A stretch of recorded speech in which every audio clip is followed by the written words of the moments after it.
Hello everyone. I hope you can hear me well. This booth is very well AC'd, but the counterpart is that we cannot hear as good as we would like potentially.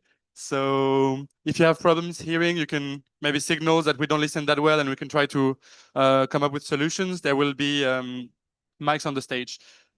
The way this session is going to go is that we're going to show you an introductory video on StarC, Star Centers, which will be roughly 5 minutes. Then I am the moderator. My name is Leo. I work for the Global Solar Council with the industry PV representative. And after the video, I will make few opening remarks, just to very crisp remarks to set the scene on skills. And then we will begin with the panel and first, let's say, opening note from Benoît Faraco, who's the French climate ambassador. So that's roughly how it's going to go. And of course, thank you for coming. And we hope you will enjoy the session. And there will be dedicated session for Q&A at the end. So feel free to think about questions and potentially ask them at the end.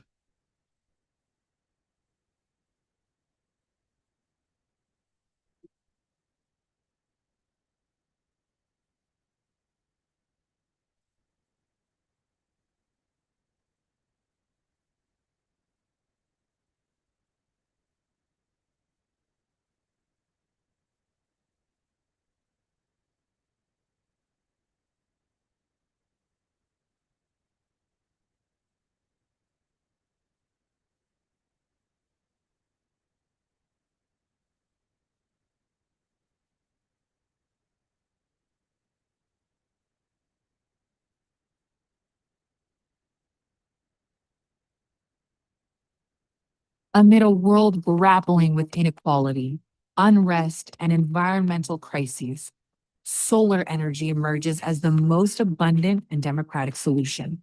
Yet, the energy transition needs more than panels and policies. It demands people with skills, with knowledge, with hope.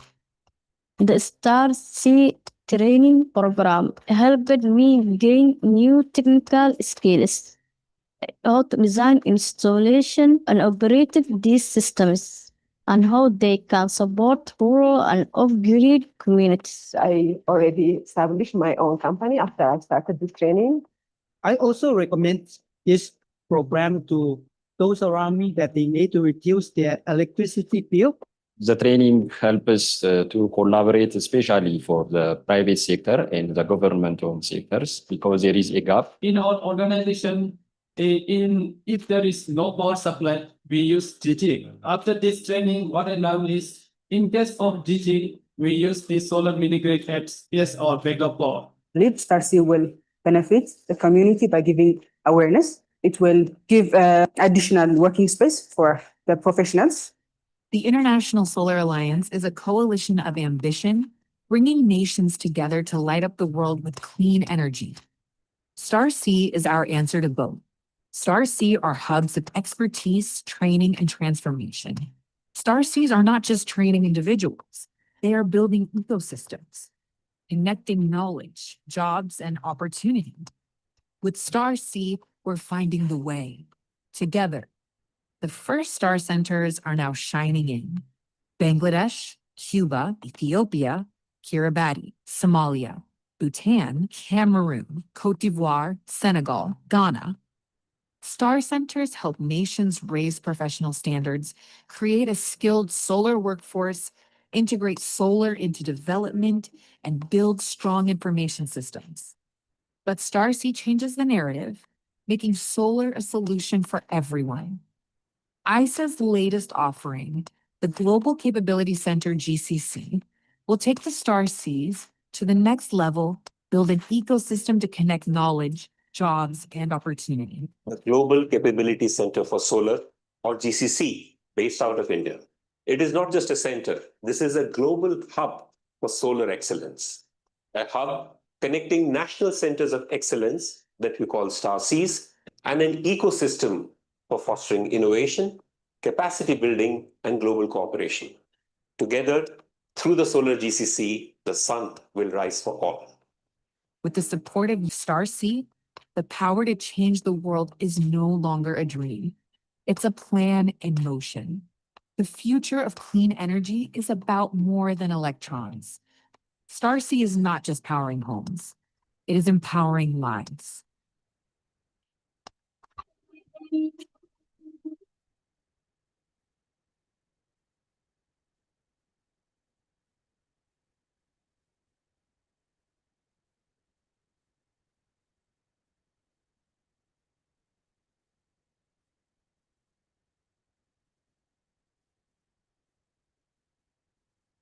One, two. Yes, great. So, thank you for this great video. I will just make a few introductory remarks. First of all, I wanted to say that this is a great initiative as a global solar council with a private sector representative of the industry for solar panels. And we're great collaborators of the International Solar Alliance, which are more into intergovernmental organization. Great partners, they do great things on finance and skills. And this is why this is also a very timely discussion that we're having here, because as you may know, the solar industry can bolster more than 7 million plus jobs created as of today that are working now. And there is a study from ISA actually that is looking ahead at 30 million plus solar people working in the industry by 2050. So huge growth, basically. It's the size of Tokyo if you want to break it down a bit. So really huge. So it's important that to stay aligned on this 1.5 degrees or well below 2 degrees, we nurture this workforce and all these skills, because these are the important challenges that are coming ahead of us. Of course, two main challenges. Without the workforce, there is no energy transition. We say there is no transmission, there is no transition without transmission. Well, I would say there is no transition without skills either. It's directly an existential threat on the energy transition. Second of all, we must ensure at GSE, our vision is like common shared of the just transition, leaving no one behind. We need to ensure that all the various workers are well treated, safe, and well paid.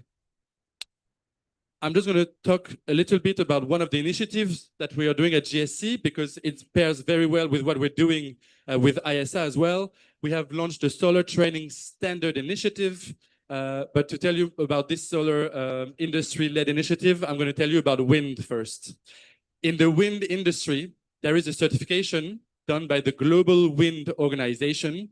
It's a standard for technicians that are installing the wind turbines. It's a global standard. It means that if there is someone in Ethiopia that has this standard, it can go to Canada and work for the other company because they know that they are trained. So for the worker, it's better because they're safer. For the developer, it's better as well because there is more safety for the workers, less accident, and therefore more profit ahead. So this initiative, we want to replicate it in the solar industry. We want to make the STSI is the same thing as the wind industry. That's what GSC, the Global Solar Council, is doing at the moment. And we're very proud to be partnering with ISA, because the way our initiative is channeled within ISA is because the star centers that you've just seen are going to be able to deliver this STSI training, this global training for our solar workforce. I think Benoit hasn't arrived yet, right? In that case, I will introduce our panelists. I will introduce our panelists. If you please can join me on stage. Yes, please join me on stage here.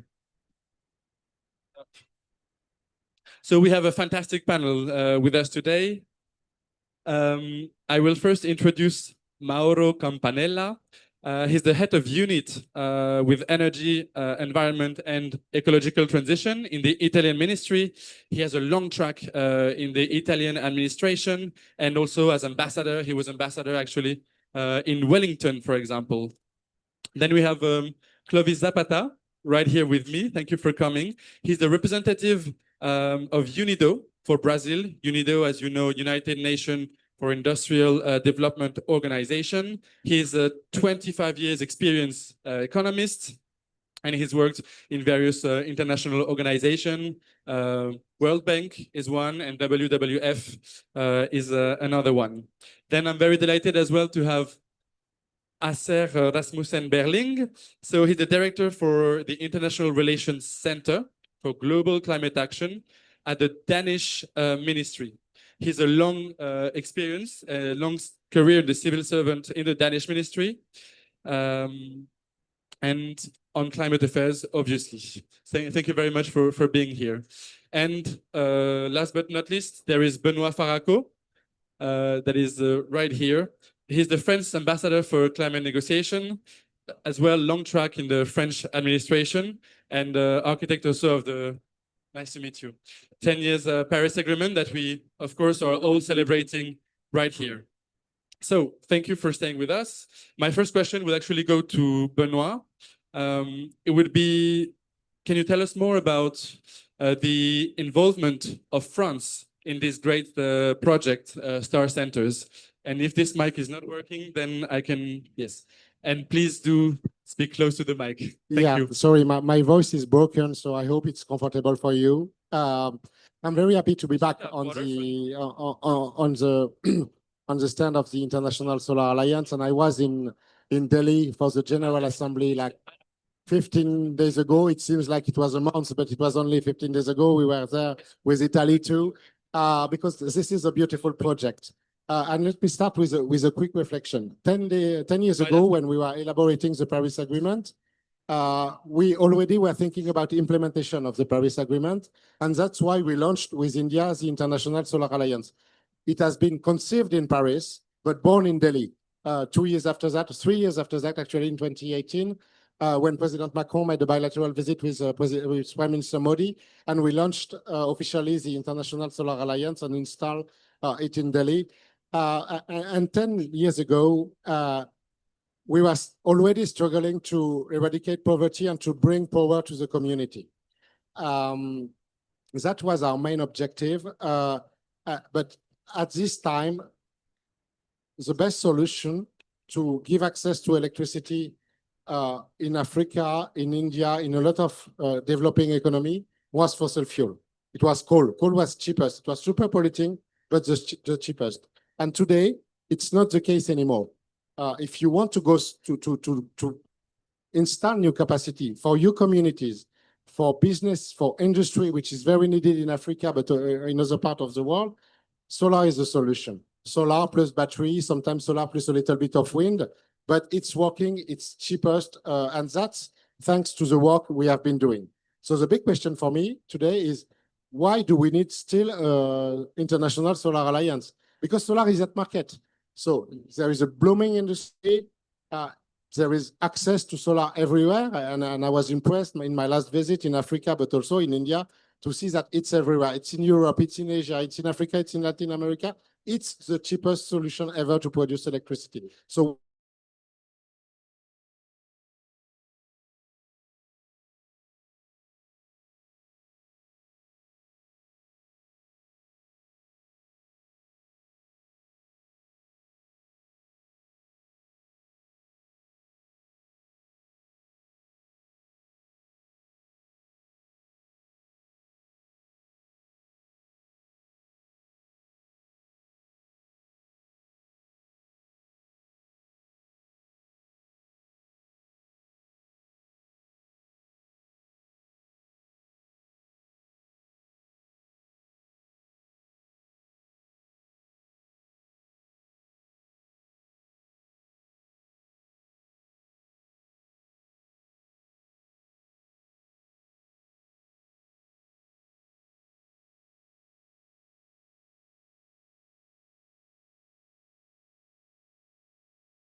Allow me also to congratulate the COP30 presidency under the leadership of Brazil and the Climate High-Level Champions upon this year edition and highly relevant action agenda.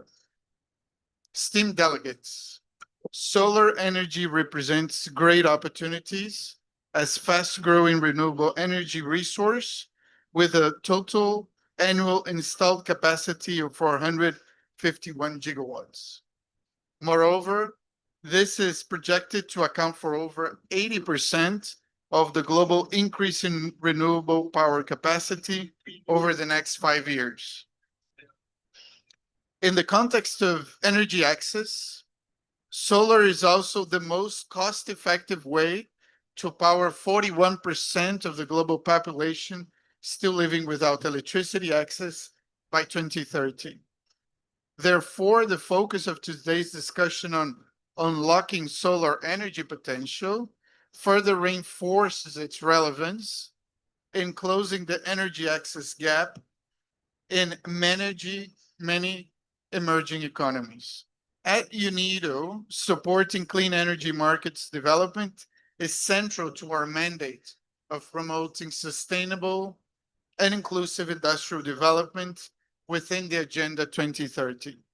Therefore, efforts to strengthen the energy industry climate nexus are highly needed to unlock opportunities for productive uses of local manufacturing and service industries in the Global South.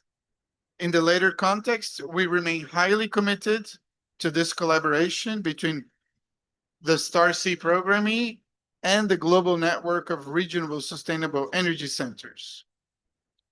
Through its 4 market development pillars of strengthening standardization, capacity building, entrepreneurship, support, and knowledge management, the STAR-C programme aims at scaling up the global deployment of solar energy. Some important achievements of the program since 2019 include the development of quality infrastructure frameworks for solar and thermal photovoltaics in East Africa, West Africa, and the Pacific region. At the national level, the program has supported the operationalization of STAR centers in over 12 countries. Distinguished colleagues, as we look forward towards 2030, our shared ambition of expanding STAR-C network to at least 50 ISA member states remains a highly valuable approach. This only accelerates sustainable energy access, but also contributes to climate action in a number of countries through decarbonization of their energy systems. With the new support, the programme through the EU-India Trilateral Cooperation Programme, we hope to further scale up outreach and impact. It also offers an opportunity to leverage the South-South and triangular cooperation model to drive the energy transition, particularly in the Global South. I extend my profound thanks to all our partners for making the session a reality. Thank you very much. Thank you, Clovis. Indeed, you touched upon very important topics. I noticed the call on sustainable development goals of energy access. Indeed, in sub-Saharan Africa, you still have the vast majority of persons that do not have access to electricity, 600 million people, and solar will be instrumental in lifting them out of this condition. And of course, you touch upon the Nairobi Declaration with quintupling the renewables. It calls to quintupling the renewables by 2030 in Africa. And of course, capacity building as well, which is at the heart of STAR-C, which allow me to turn towards Mauro. We talked about the French contribution already. What can you tell us about the Italian contribution to STAR-C? Thank you. Thank you, and thank you for inviting us because first of all, we really think that this cooperation with ISA and with India as well, it's paramount and it's very important. So I really agree on what Benoit said before. If we are looking to Africa's development on renewables, we have to invest on capacity building.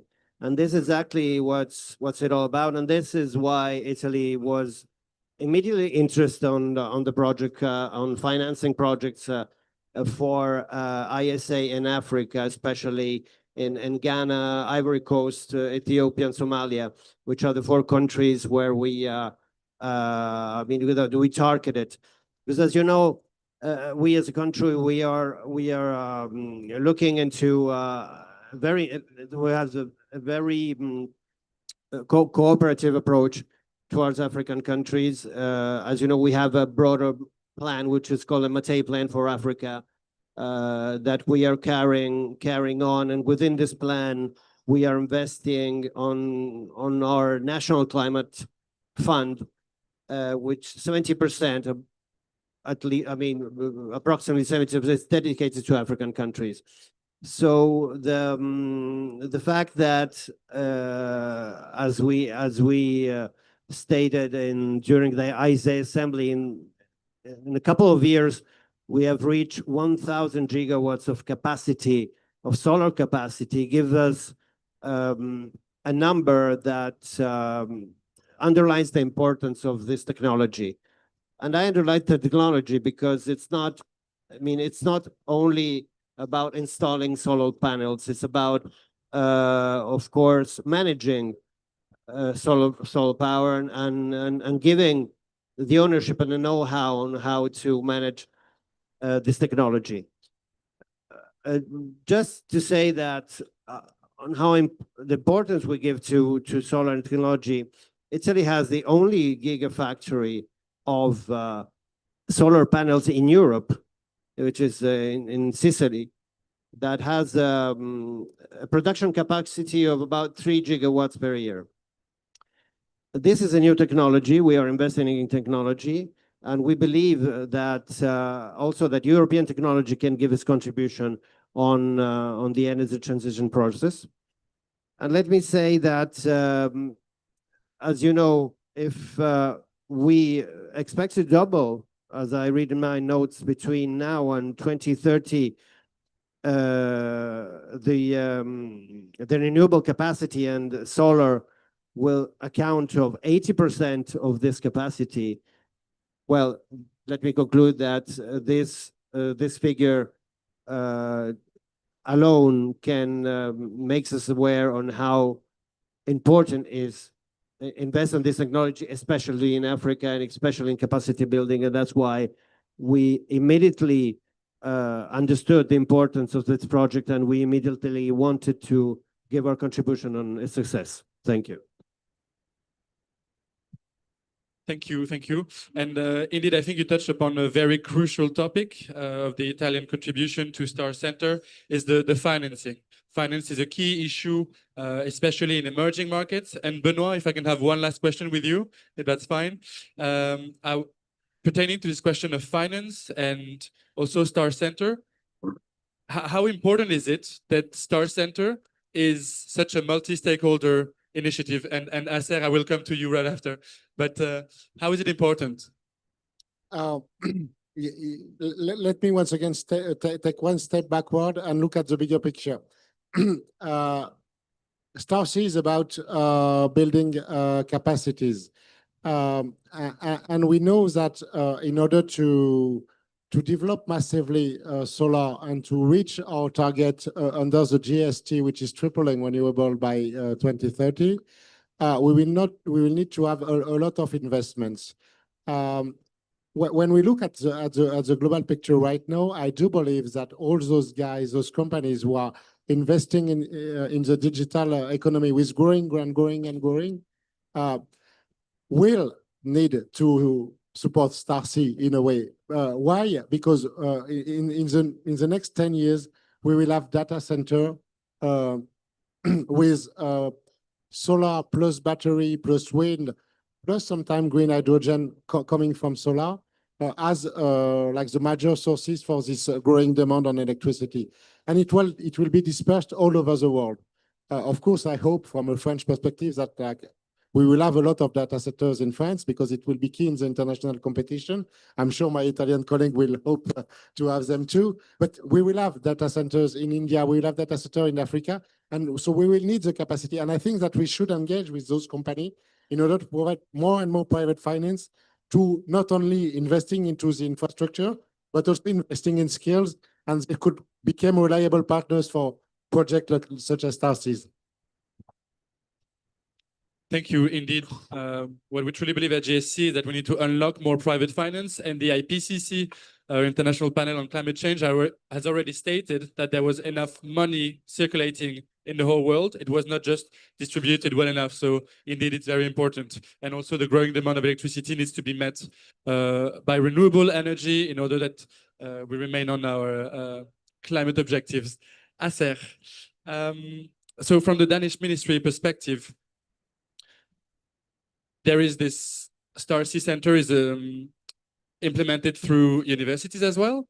And we touched upon the private sector as well. What can you tell us about this private-public partnership inside of Starseed, and how does it contribute to a better structuration of the programs of the Starseed centers? Well, thank you very much. And it's a pleasure to be here. Denmark is probably not known for solar so much as wind. But nonetheless, we had a deployment increase of 5% at least last quarter. So things are also moving, albeit in a small way. Well, it's at the same time it's a very complex and very simple issue.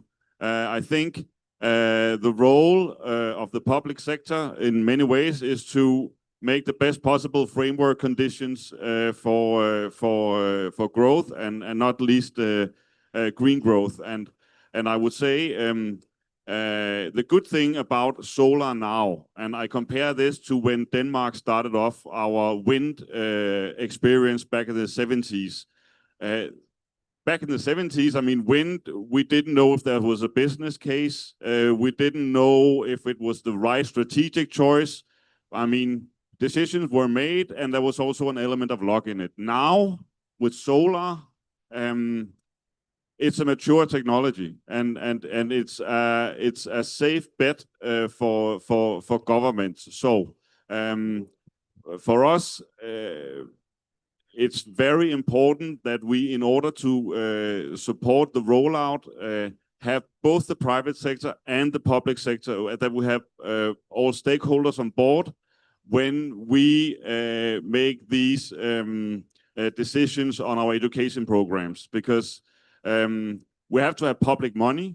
When I mean, also for economic highs and lows, there's a certain stability with the public money.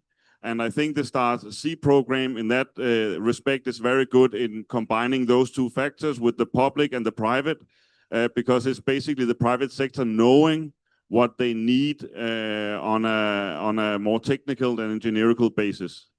I think I'll leave it at that. Thank you.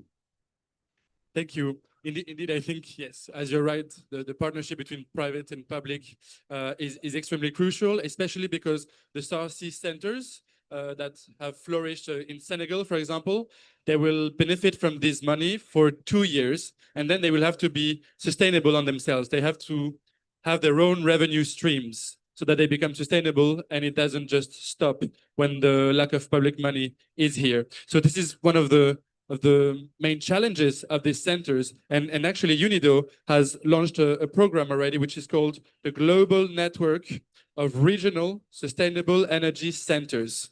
It's a broader initiative than Starseed. But I wanted to ask Clovis, can you remind us more specifically of what these centers are and what this initiative of UNIDO is, and maybe how it can inspire Starseed, Star Centers in their rollout? Well, thank you very much. I think that most of the work that UNIDO does is to provide support to member states to implement activities which make sense both for the public sector as well for the private sector. Specifically, the project is focused on expanding a network And the idea is really to provide support to the Star C initiative. The rollout of this has started in 2022 with a few countries that have been involved with some very relevant results, both in terms of training, but also in terms of quality infrastructure frameworks, in terms of training curricula that was set up, as well as gender and social inclusion strategies that have been set up for these centers. So at the moment, we have 10 STAR centers that are receiving support, and the idea would be to extend this up to 50. So this is the general idea of the proposal. And naturally, for us, it's very important to fully understand the entire supply chain of that specific technology to really see which are the main barriers that are necessary to be overtaken. So then the technology, after the support finishes, after the project's finished, the countries are able to really take it forward by themselves. And naturally, one of the main issues is training and the qualification of the people that are going to be working with that technology. Thank you. Indeed, so we get that 10 functioning centers so far, looking ahead at 50 centers, which is huge and is going to make a great impact. We're sure of it. And to some extent, it's going to contribute tremendously to the energy transition and a just transition. And I feel like this initiative with Denmark, France, Italy, it's part of external action. And I wanted Mauro maybe to tell us a bit more about the Italian contribution and how it serves the strategy of Italy to also, in terms of development cooperation, tackle the energy transition, not only in Italy, but also in the world.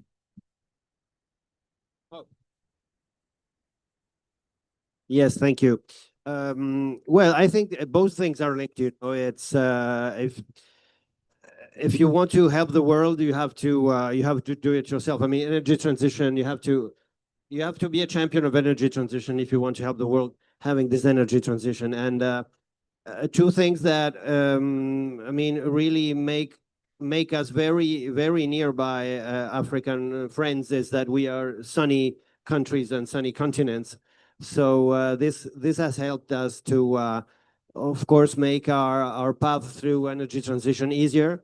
We are installing about 7 gigawatts per year in renewables, mostly solar. And what I wanted to, of course, as I said before, our cooperation is channeled through the Mattei Plan for Africa, and we are really investing about 4 billion in 4 years, helping mainly African countries in June. So not only mitigation only, but also adaptation. So both things. But as I said before, if you want to, many things have been said in terms of capacity building.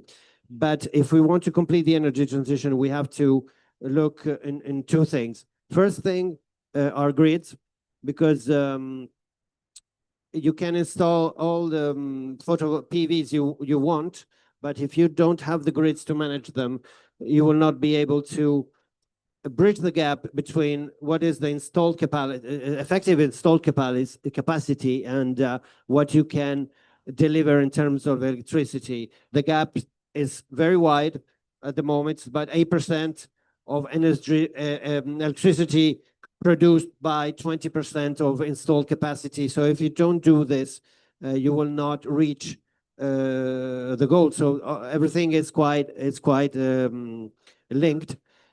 So that's why we have to stimulate this research. And in Italy, we managed this year for the first time to match 50% of electricity produced by renewables and 50% produced by fossil fuels. It's the first year in our transition that we managed to match to do 50 and 50, and we look forward to do more. So that's how we want to do it. We want to do it well. We want to do the homework very well at home and help all the countries to do it as we are trying to do it. Thank you. Thank you. I especially appreciate we do the homework, because that's something that we're trying to tell governments as well. As a private sector-led organization, sometimes the regulatory framework is lagging behind what solar can achieve, especially in terms of off-grid or rooftop solar. We get also that finance is key, of course. 4 billion in 4 years, if I'm not mistaken. That's great involvement in Italy. We're at COP30.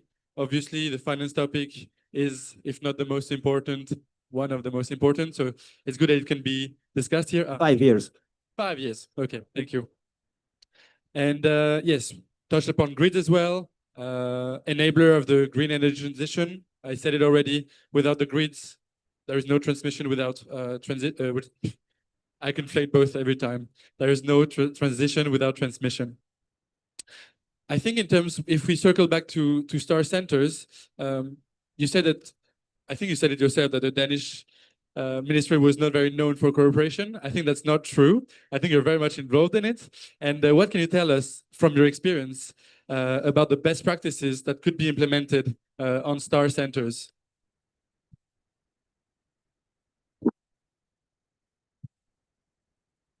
Oh, that's a big question, but no. Good luck. Thank you so much. I think I mean, number one is just continuous dialogue with all stakeholders all the time. I think, I mean, that's basically the main thing. And when it comes to our own experience in Denmark, I mean, we wouldn't have had the sort of green front-runner industry that we have without that close dialogue in the same way. So it's basically a help for helping yourself, in the sense that that is a mutual benefit, basically, and you have to have structures around that.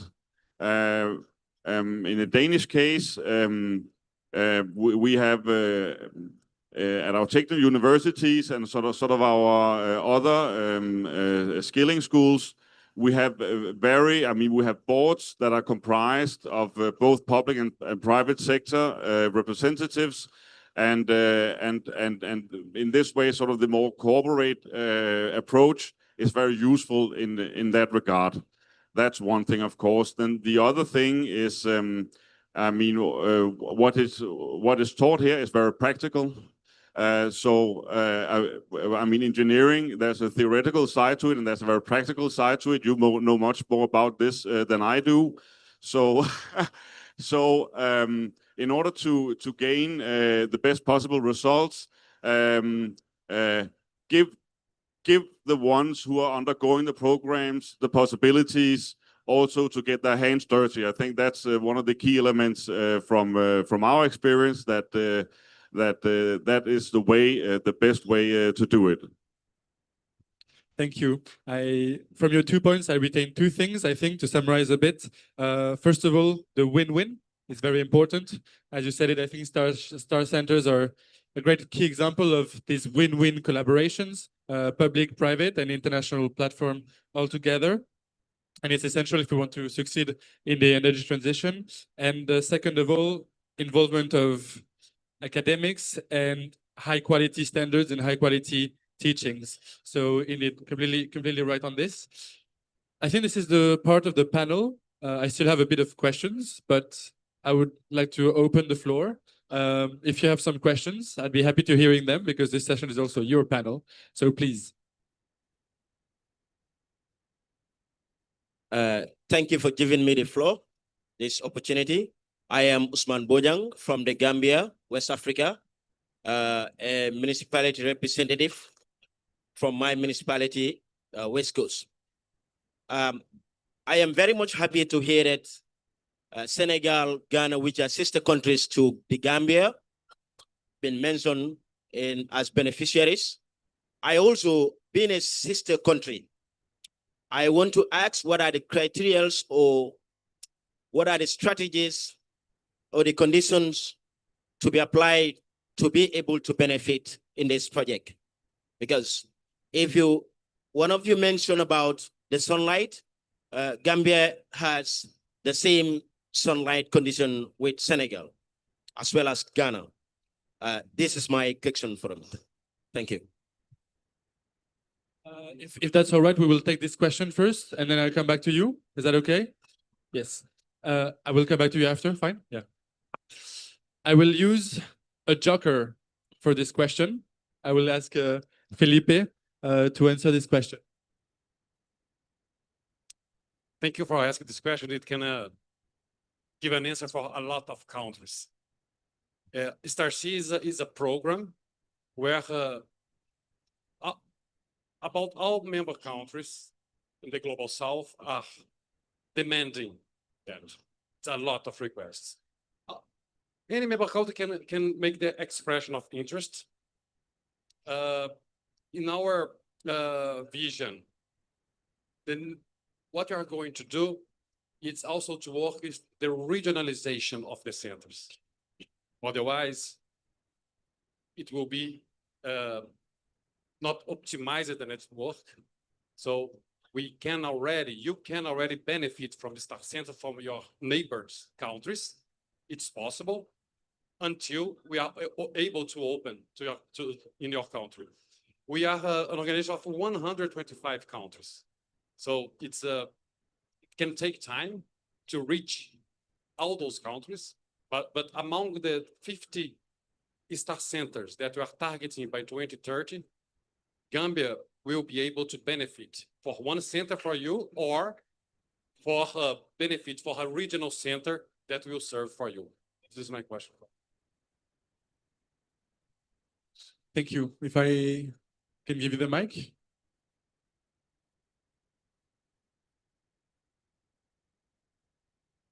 Thank you very much. I am Mount Jao Jallo, from a delegate from Gambia. He's my colleague. We are all representing the same municipality. Okay, what we are also interested in, we heard that you are talking about capacity building. So this is something that also caught our eye, and then we will be very much interested to know what are the opportunities or what are the accessibilities to access it, how capacity building can be, how we can be capacitized to understand, especially the technology that you are talking about. Thank you. Do you want to take it? Or? I think can you please repeat the question? Can you repeat, please? Yes, what I was saying is we are also interested in the capacity building, because he was delivering here, mentioning something like capacity building, and this is what they offer to people. And this is, and that one also, we are also interested, especially in capacity building. We are talking about technology, and you are talking about the sun. Africa, we are having a sun, especially us in the Gambia. Out of the 12 months, we only have 3 months rain. The rest, we have 9 months sun. So I think we can also be part of it. And this capacity building also, it will be very much important to our people. Well, first of all, thank you very much for recognizing the importance of capacity building and the role of StarC. And again, for all member countries of ISA, they have the possibility to have an Star Center, but capacity building, we don't need to do only through Star Centers. We can create programs for trainings that are also not based only in a physical center. The Star Center provides a benefit for the hands-on capacity due to thanks for the equipments that are installed, but capacity is larger than StarC. That's my first question. The second point is the relevance of the capacity building plan for your country. It's very important also, in which it's one of the pillars for our vision, is to develop country partnership strategies in which the capacity building plan will be streamlined and planned accordingly with the strategy of your country. This is to make also the implementation more effective and ensure that the people that are trained, they will have an opportunity of job or even for entrepreneurship. So this is a part of a complete ecosystem of our vision of ISA. But any country can express the interest in and request ISA to promote capacity building activities, including StarC. Hope it's clear.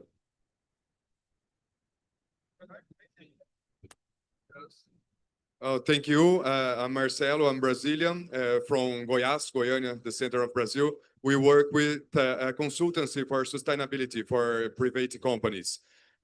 What do you think is the best opportunity for Brazil in the solar economy?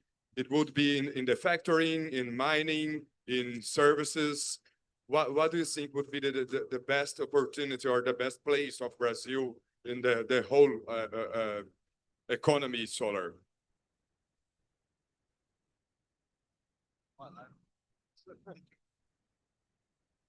All right, if you'll allow me, I will answer this one very briefly. Various things. First of all, one key thing to highlight is the fact that when we talk about jobs in the solar industry, 80% is in sales, marketing, and installation. Manufacturing is actually done mostly by robots. And although it's a very key geopolitical debate that we need to address altogether, the vast majority of the jobs are in sales, marketing, and installation. So for Brazil, this is something that you can think about already. If you want to maximize job, then maybe focus on these key segments. Second of all, it really depends on the strategy of the country itself, because solar is versatile and can answer various conditions. If you've seen Pakistan, for example, there was a huge spike in energy prices, and the people that were living there decided to buy a lot of solar panels, 17 gigawatts. It is enormous. It is half of what Australia installed in 25 years. And that was in only a year. And this is because solar can slash electricity bills. So if you have high prices in Brazil, it is possible to install more rooftop solar. And if you're in Brazil, you already have a lot of roof. So that's something. And technically, Brazil is already very decarbonized, especially through hydro, and it has this base load. One of the problems with the country is grid curtailment, the fact that the solar output doesn't generate revenues, but that's something we can, as GSC, help with as well. But solar has a great opportunity in Brazil and a long future. And Brazil has already manufacturing capacities as well, so we can look at bolstering them. But we can talk about it later afterwards. Don't want to monopolize the question. Yes, please. Good afternoon, everyone. I'm Abigail, a Ghanaian, but currently a student over here in Brazil. I actually appreciate the initiative of the solar because it will truly help us, the Africans. And one question that I have is that, sorry, whenever things like this, projects like this are put in place, it is normally just the people from the city that benefit from it. Because those in the communities, those in the villages, they don't have access to, sometimes they don't have access to internet to actually hear about these things, but they are the ones that are even in more need of it because they don't have the work to do to sometimes buy or maybe use electricity. So I would like to know if there are any measures being put in place so that when this initiative is being brought into our countries, the people from the cities and then the people from the villages and the communities can also participate from it and benefit from it. Thank you. Thank you for this question. Very important and relevant. I will give the floor to my joker. Very good question. This is a challenge in our program. I could answer you that digital learning could be it's an answer for that, but I agree with you. The access for connection is not easy. And this is one of the reasons that we are investing what we call this project with support from European Union, the sustainability of the centers. One part is train the trainers, in StarSeeds, we promote trainees, but now our focus is more on the sustainability and give the autonomy for the centers for them to train other trainees and spread in the country by themselves, for the country to handle their journey on capacity building by themselves. So the best people to do that is the local institutions to spread around the country. For ISA, it's very difficult from our headquarters in New Delhi to know your country. So our priority for the next years is to invest in train the trainers to spread in the country the StarSeed programs, community oriented. It's a good question. Thank you very much. Moderator, I would suggest to get one more question, mostly, because Mr. Francesco will provide some closing remarks. Okay. Later today at this pavilion, there will be an event dedicated to Africa. So you can also attend this one. Is there one last question maybe? Otherwise, I will be happily giving the floor to Francesco. 1, 2, 3. All right, let's go. Please, Francesco, the floor is yours. Yes.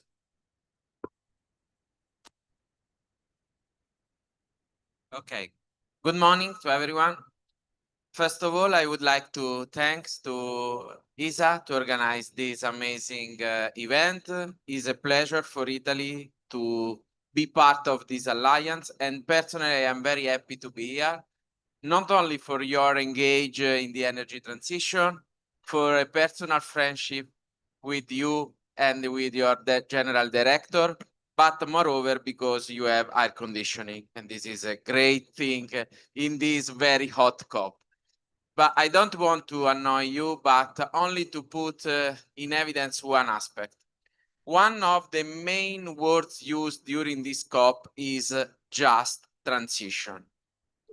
And how can we build a real just transition without capacity building, without the possibility to communicate to everyone knowledge that is necessary inside the energy transition? Solar energy, among all the other renewable energies, has one main characteristic: is really a democratic form of energy, because it is possible to find the sun everywhere. Wind is not the same, geothermal is not the same, and hydroelectric is not the same. So it's crucial, really, to widespread all the knowledges, to give to everyone the possibility not only be careful to access the energies, not only this, because when you speak about just transition, immediately you think about, okay, we need more money to do this. But at the end, if your support is connected with one nation that give you money, is not enough, because in the future we have obviously at the end of this process, through how knowledges, through how capacity buildings, you have the possibility to produce your richness, to find the way to obtain money by yourself. I am a university professor, so I know very well how it is important, the capabilities to improve your knowledges. For this reason, Italy believes very much in this project, also because involve, first of all, the youth, the younger people. You are at the center of the climate, but you have also the solution of the climate crisis, because you have the capabilities, and thanks to the knowledge, I believe that you have the opportunity to create a more sustainable future, not only from an environmental point of view. This is only one aspect, but we need a sustainable future also under economic point of view, and this the knowledge is crucial, and social point of view. Because thanks to this, you have the capability to enter in a new world with new jobs, connected with the energy transition. Without capacity building, without knowledge, you are condemned to be under someone else. Thanks to the knowledge, you have the possibility to be free and to build your future. Italy is ready to support ESA inside of this, and I am very happy again to be part of this great alliance that is now for me also a family. Thank you very much. Thank you very much for these words. They remind us that the energy transition is before anything else a social transition. Unfortunately, this is the end of this panel, but I encourage you to keep going, keep going with these discussions that are very interesting. Thank you very much for all these very interesting questions, and of course, thank you very much to our esteemed panel for coming. I think we can applaud them. Thank you very much. Have a nice day. Let's take a picture together, panelists.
Yeah, start and then.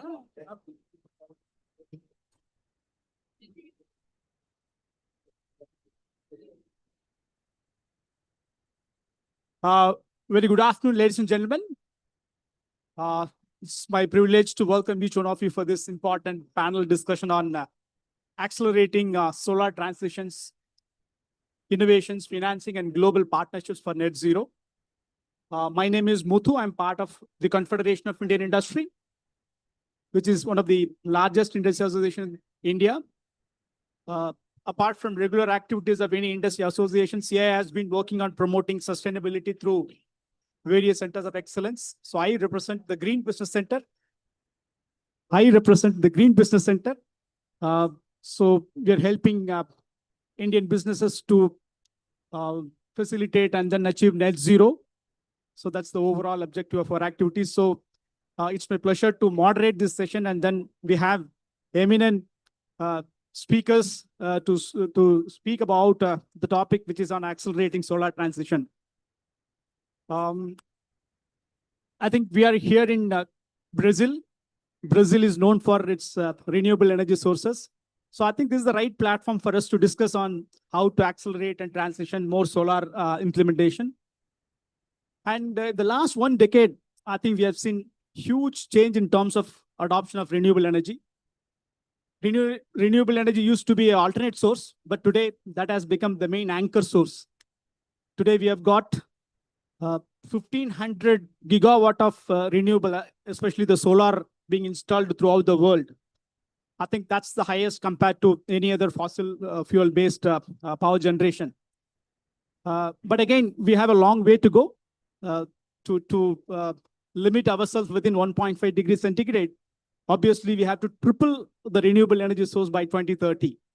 Okay, and I think solar is going to play a major role in that journey. The International Solar Alliance is again a unique initiative, the vision from India and France, and then today we have 125 countries who are part of the International Solar Alliance, and I think this is the right pavilion to discuss about the collaborations, the innovation and partnerships. So definitely, I think we can have a very fruitful discussions from the panelists. I also just wanted to share a few of the achievements from India. India has achieved the highest rate of renewable or non-fossil fuel-based power generation very recently. We have overall 500 gigawatt of installed power generation, out of which more than 50% is from non-fossil fuel, and almost 127 gigawatt is from solar. I think that's really a great journey where we are looking. And definitely, I mean, again, India also having a huge target of adding 500 gigawatt of non-fossil fuel-based energy source by 2030. And when you look ahead in terms of achieving these high numbers in terms of installation of solar, obviously we have to look at innovation from different angle, not only the technology, even the financing, and then collaborations. I think we have to look at innovation as a major important pillar to achieve this transition. And then definitely financing is going to be another major important pillar. So how are you going to mobilize the funding and the blended finance? All those things are going to be very important. So we'll be discussing the innovation and financing. Obviously, we are here in the ISA pavilion, so we are looking for more collaboration between countries, especially the South-South. So we have 3 exceptional speakers today with us. So I would like to introduce Dr. Ajay Mathur, former Director General of International Solar Alliance. He was the first Director General of International Solar Alliance from 2021 to 2025. Dr. Ajay Mathur is a distinguished, I think, global community in terms of the climate and energy. He was the Director General of Bureau of Energy Efficiency India, and under his leadership, there were a lot of innovations in terms of different schemes, right from the appliances labeling, the energy efficiency labeling scheme of appliances, then implementation of PAT, Perform, Achieve, Trade, which is the cap and trade mechanism for India. And of course, he was also a global climate diplomat in terms of part of the India's negotiating team in Paris. So I think we have a very distinguished person with us today to talk about the adoption of solar and accelerating solar. A warm welcome to Dr. Ajay Mathur. Next, we have Mr. Amod Anand. He's the co-founder and CEO of Loom Solar. Loom Solar is a very innovative company. It's one of the fastest growing company solar field in India. And they have very innovative way of implementing solar rooftop for house, commercial establishments, and also MSMEs. I think we are going to hear from you what kind of innovation you have been doing, and then what is your future aspiration in achieving a higher level of adoption of solar. And we have Ms. Julia Sudar. Great to have you, Ms. Sudar. She's the Chief Executive Officer of Long Duration Energy Storage Council. So it's called LDES. I think we'll be hearing from you what is the difference between short, medium, and long duration storage. I think LDES is doing wonderful work in terms of bringing different stakeholders in terms of implementing the storage systems. That's very critical to achieve net zero. I think your perspective is going to play a major role in terms of discussions. Ms. Julia is having more than 20 years of experience in multiple areas like clean energy, grid operations, policy development. And she's right now based out of Washington, DC. Thank you, Ms. Julia, for being part of the panel. So with this brief introduction, I would like to invite each of the panelists to share their perspectives for about 8 to 10 minutes. And then later we'll have discussions through question and answer. Of course, last 10-15 minutes, we'll also open the floor for the question and answer from the participants also. So with this, I would request Dr. Mathur to share his perspective on this topic. Over to you, Mr. Mathur. Yes, sir.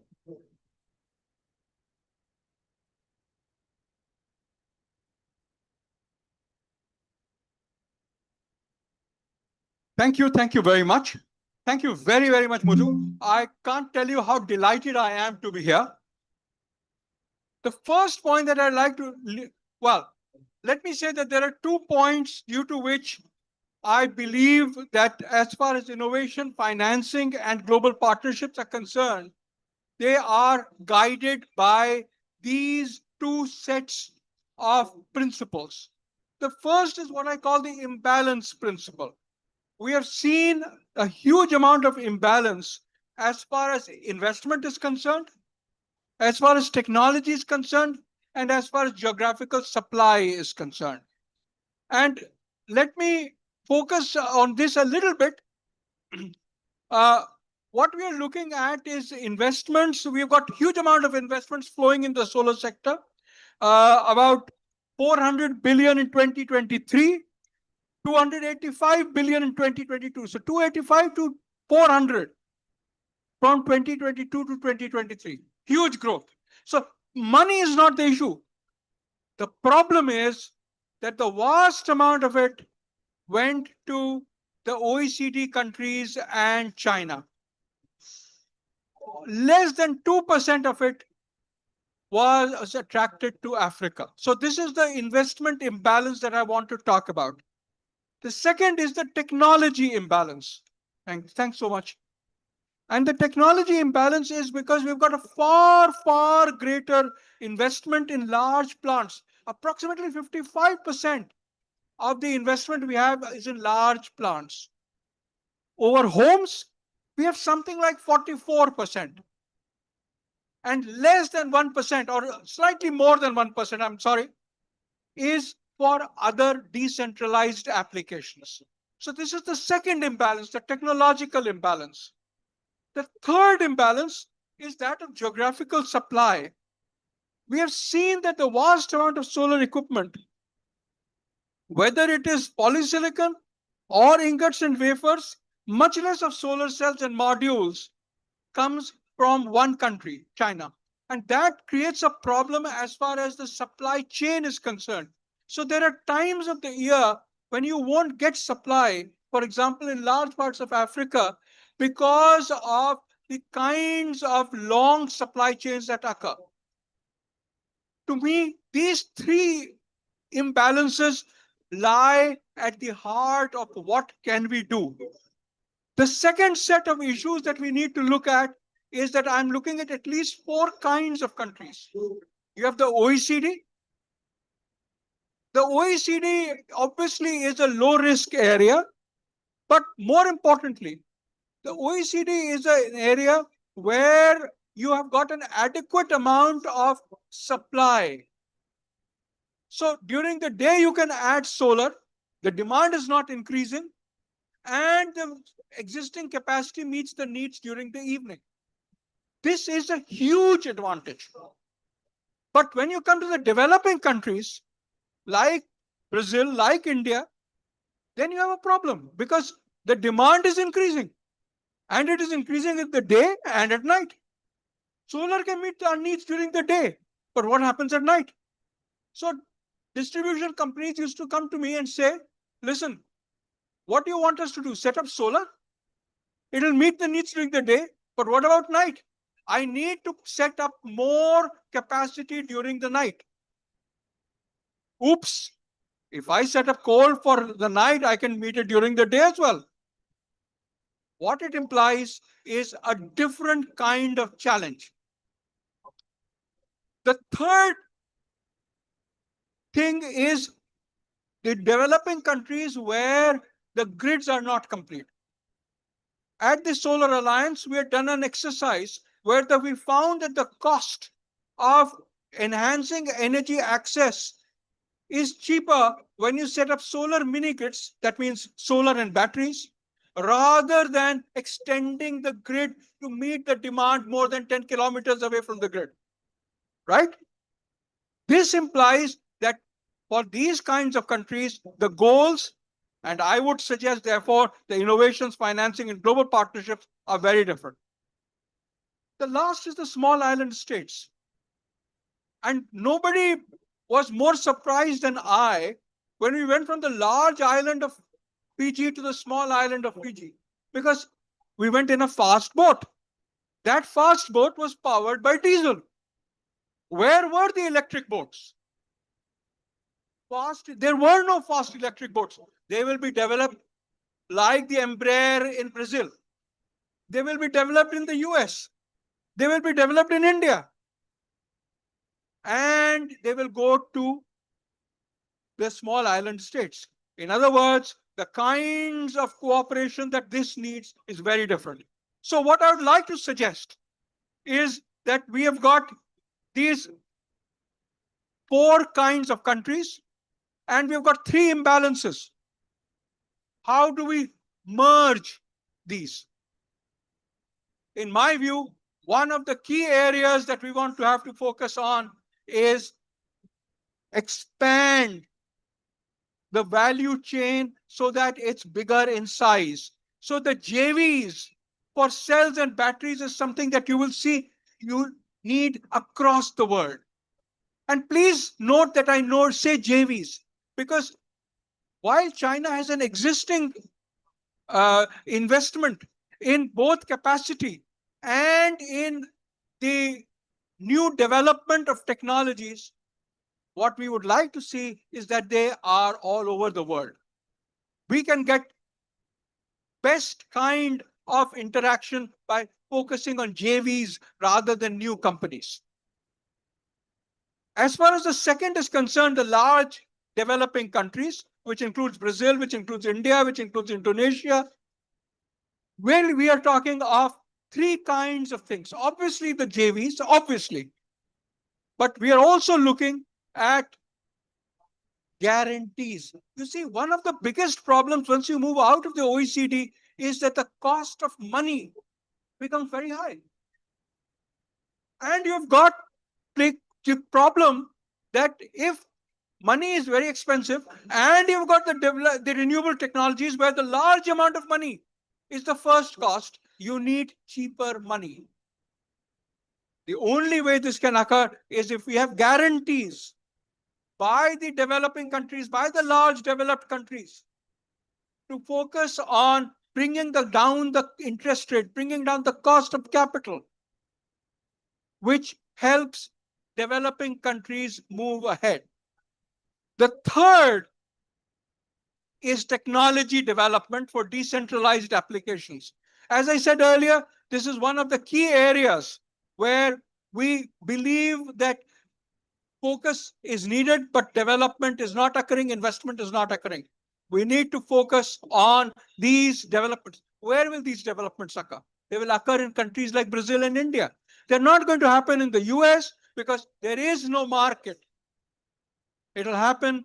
These kinds of innovations, technological innovations, are what we are looking at in countries like ours. Then you're looking at the other developing countries. In the other developing countries, believe you me, we are looking, see, right now the demand is not very large. Therefore, we are looking at possibly making cells, but largely importing cells and making modules. So we need module manufacturing capacity in possibly 1 in 10 developing countries. So possibly we'll have 4 in Africa. It'll make great sense to do JVs around that. Similarly, the issue of guarantees applies as much to the small developing countries as to the large developing countries. And the point about the decentralized applications continues to bother me as far as these countries are concerned. The last is the small island states. Now, obviously, we need module manufacturing because the cost of bringing these modules to the small island states is too high. Cells are small. You can bring them, you know, between modules, you've got maybe a millimeter or 2 of scale. Between cells, you can pack them with 150 to 200 microns of space. Clearly, a lot more cells can move rather than modules. So modules need to be made on the small islands. We talked of the guarantees. They're as important for them as it is for the other developing countries. And finally, decentralized applications, the right applications are important. So if you want to get cooperation, you need to be able to get movement on the kinds of decentralized applications, whether it is boats, whether it is the equivalent of diesel gensets, solar gensets. So to me, solar and batteries are at the heart of how we move ahead. But to make that happen, we need the kinds of innovations that we are talking about here. I thank you very much for this opportunity. Thanks a lot, Dr. Mathur, for a powerful speech. And definitely you have brought the global perspective. Being the Director General of International Solar Alliance, I think you have covered right from the large developing countries, the developing, and also the island nations, and especially your focus in terms of how to have more investment in Africa. I think that's really great. Thank you so much. We will have some more interactions during, moving forward. Thank you so much for the initial introduction. Thank you. Now let me invite Mr. Amod Anand is the founder and CEO of Loom Solar. Over to you, Mr. Anand. Hello. Hi, thank you so much. First of all, Mr. Muthu, thank you so much for giving the opportunity. This is my first time to be at this place in COP30, and I'm very much excited talking to you and being around. Being a first generation entrepreneur, I feel very privileged. And why I say so, because whatever I heard a lot, that most of the thing has happened after the Paris Agreement. And my company started in 2018. And why it all started? Because lots of the challenges we can see around us, like sir talked about the finance, technology, global collaboration and all. And within that, we found the one of the opportunity. I come from the state called Bihar in India, and that is the very poor state among all the state in India. And being the idea was how to serve to my community. And from that thought gave me the thought. And within a short span of time, what the thought was that how to provide the access of, not the capital, access of the electricity like the 24/7. And therefore we started with our small village where the rooftop solar was one of the thought, and we started from there with a very small. During that time, this solar business and the solar is all led by the government and the large solar power park. But we had no capital and we had no exposure, but the idea was how to serve to my village and to my neighbors.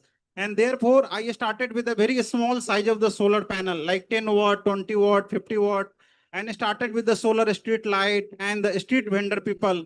And that gave me the courage. And when some of the people started installing in our neighbor, rest of the people also, liking it, and their cost of the electricity reduced.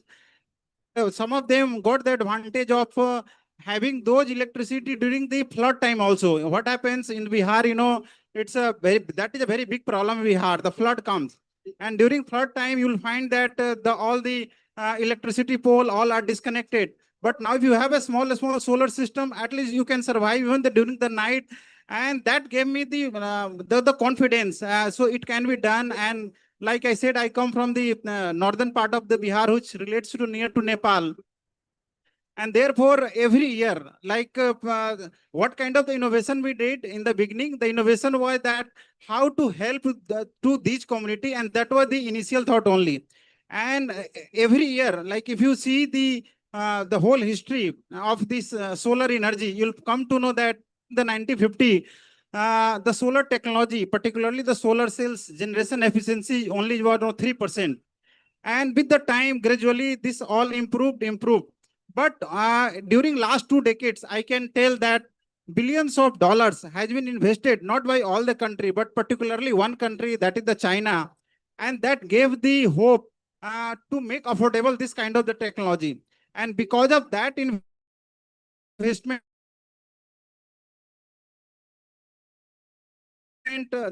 to say 15%, then 17%, and now currently we are at 25% solar cell efficiency, and within a few years this will arrive to 30%.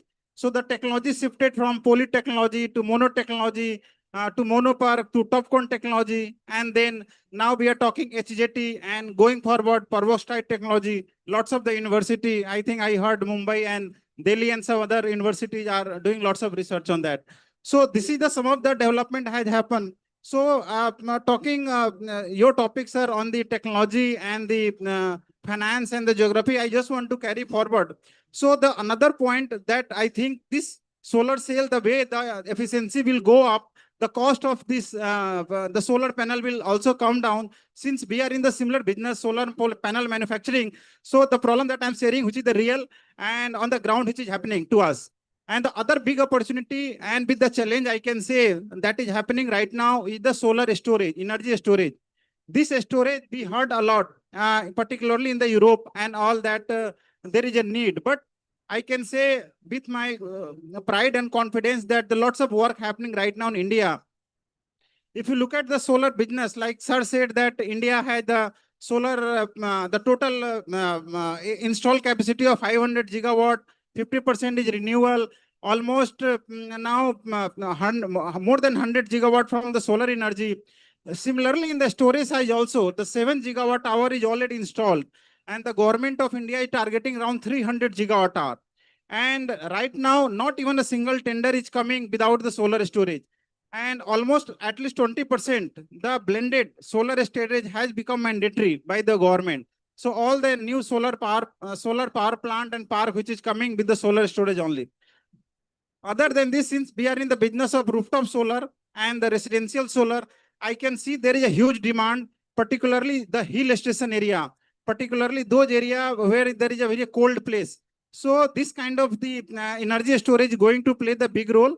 And if I have seen the recent trend on the cost side also. In last 3 years, every year, the cost of the storage is coming down almost by 10 to 15%.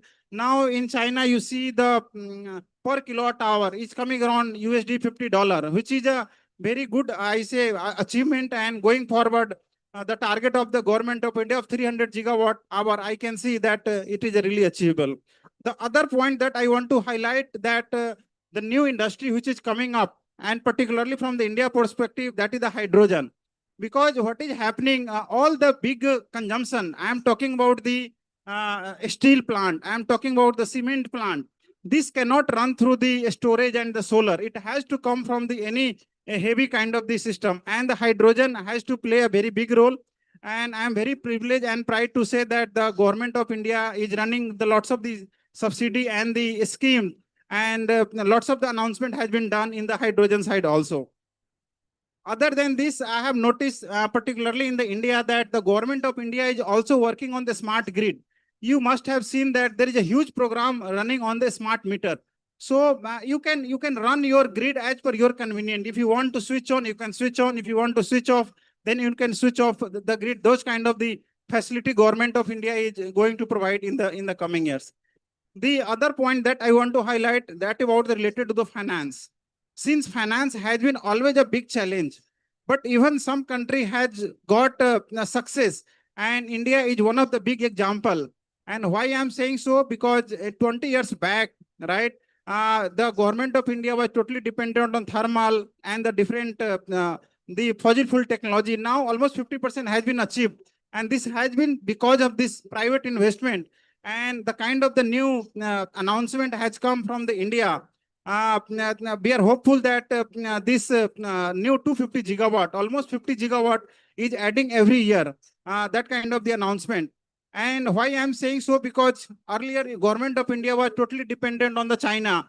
Anything happens, any solar installation or solar park was used to develop, all the equipment has to come from the China only. But now the scenario has changed. Why? Because the government of India has announced PLI scheme, performance link incentive, and therefore lots of the new companies like us who have survived and who are growing every year, almost 100% a year. Our company is growing almost USD $100 million is the revenue, around $1 billion kind of the valuation of our company within an 8 year of time, because of this kind of the government support, regulatory support. I think helping to us. The other thing that I want to highlight going forward, how the finance of the new investment should look like. So I am saying the company and the government will also move from the capex model to opex model. It means suppose I don't have a roof. So can I use my solar electricity? Yes or no? So I can use, if I can use pay as you go kind of the model where I will pay only as much I will use. So those kind of the initiative, the OPEX model is going to be very helpful in the near future.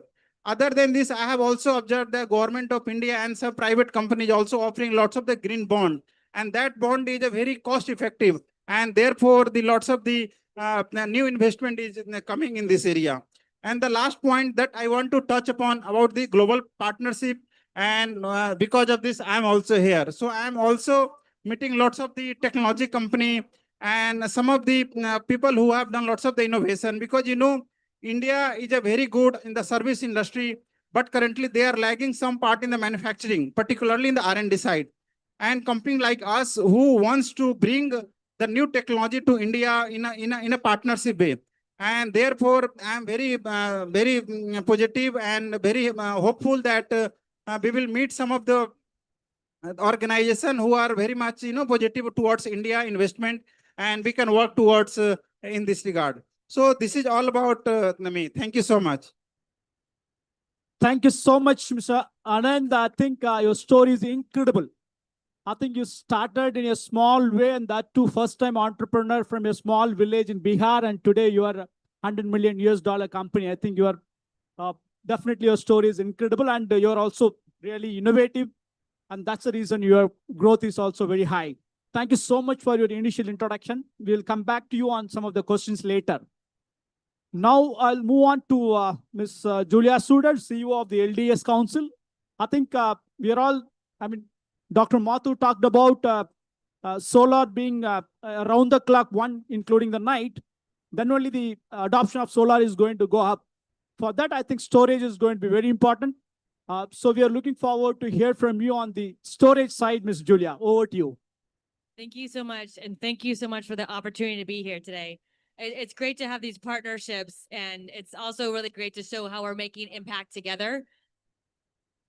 I was on a panel earlier today with a colleague from Terry in India, and we're talking about how solar and storage are lower cost than a new coal plant. The game has already changed, and this is so impressive. And I love how, AJ, you were talking about joint ventures. It should be joint ventures of policy partnerships to really show how the financing can impact the deliverables. And this is starting to happen around the world. In addition to the Long Duration Energy Storage Council, I'm also co-chair of the Global Renewables Alliance. And this is where you see solar, storage, wind, green hydrogen, pumped hydro, geothermal all come together. And what we're looking at is why this is so important. You heard earlier that we're trying to achieve 11 terawatts of renewable energy by 2030.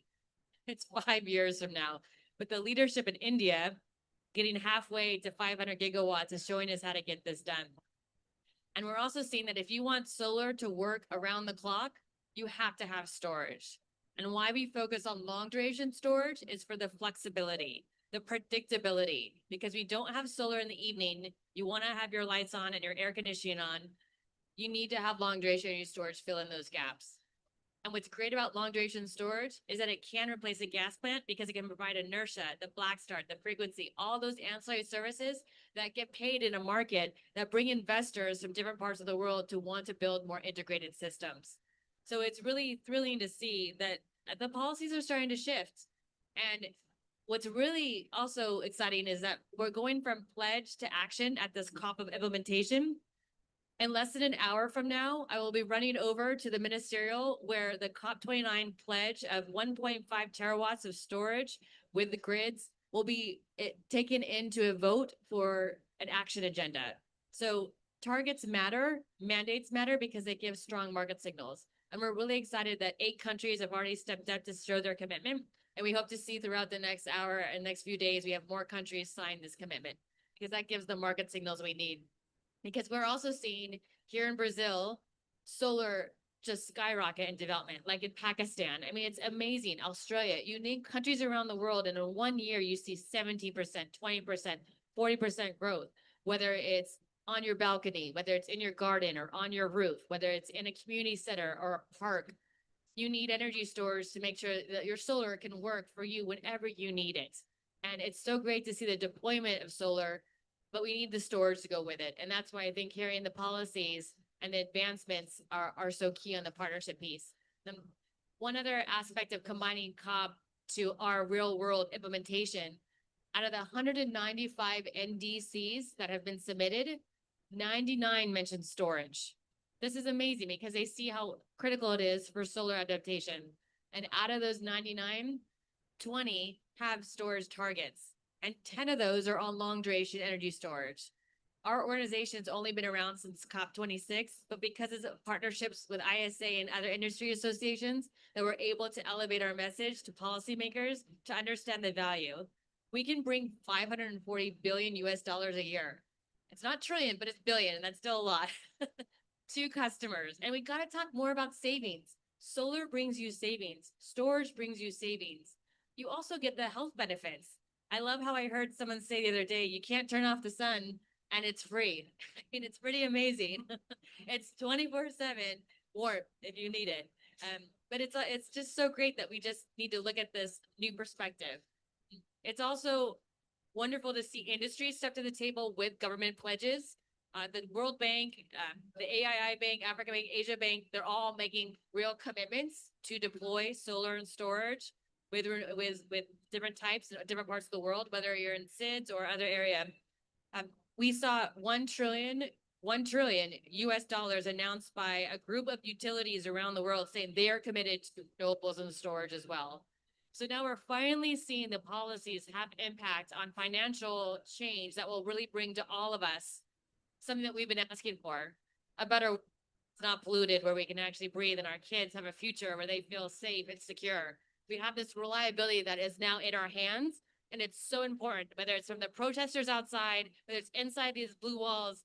We got to work together on making sure that solar and storage and other renewables are at the table. And once they're at the table, they're in our homes. And once they're in their homes, we're getting the benefits. So these partnerships are so key. And I'm so glad to hear that you are showing the economics behind 100 million in 1 year to constant growth. That is so important. We have to share the stories of why we need this, why we want it, and why we care to make a difference. So we look forward to continue our work with ISA and our partners throughout the whole convention of how we take these pledges into action, into projects that make real change. Great, Ms. Julia. I think you brought out the importance of storage for achieving round-the-clock renewable and Forgot to answer your one question. yeah. Long duration storage is 8 hours plus. So short duration, which is a lot of lithium ion, which is really important, covers your 2 to 4 hours, maybe 6.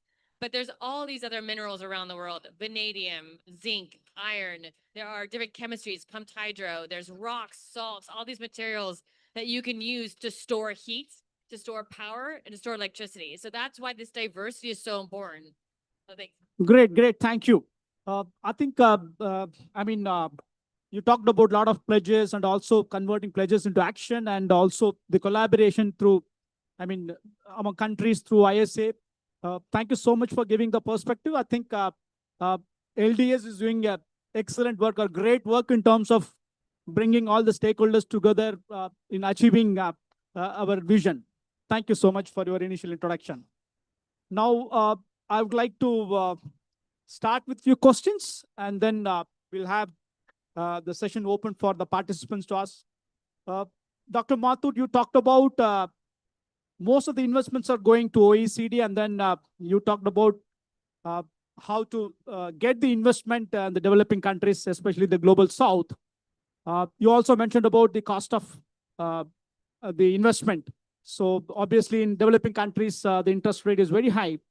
So from your perspective, what innovative or blended financing models can help in terms of bringing investments in solar, especially in developing countries?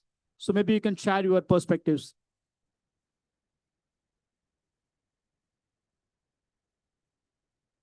Yeah.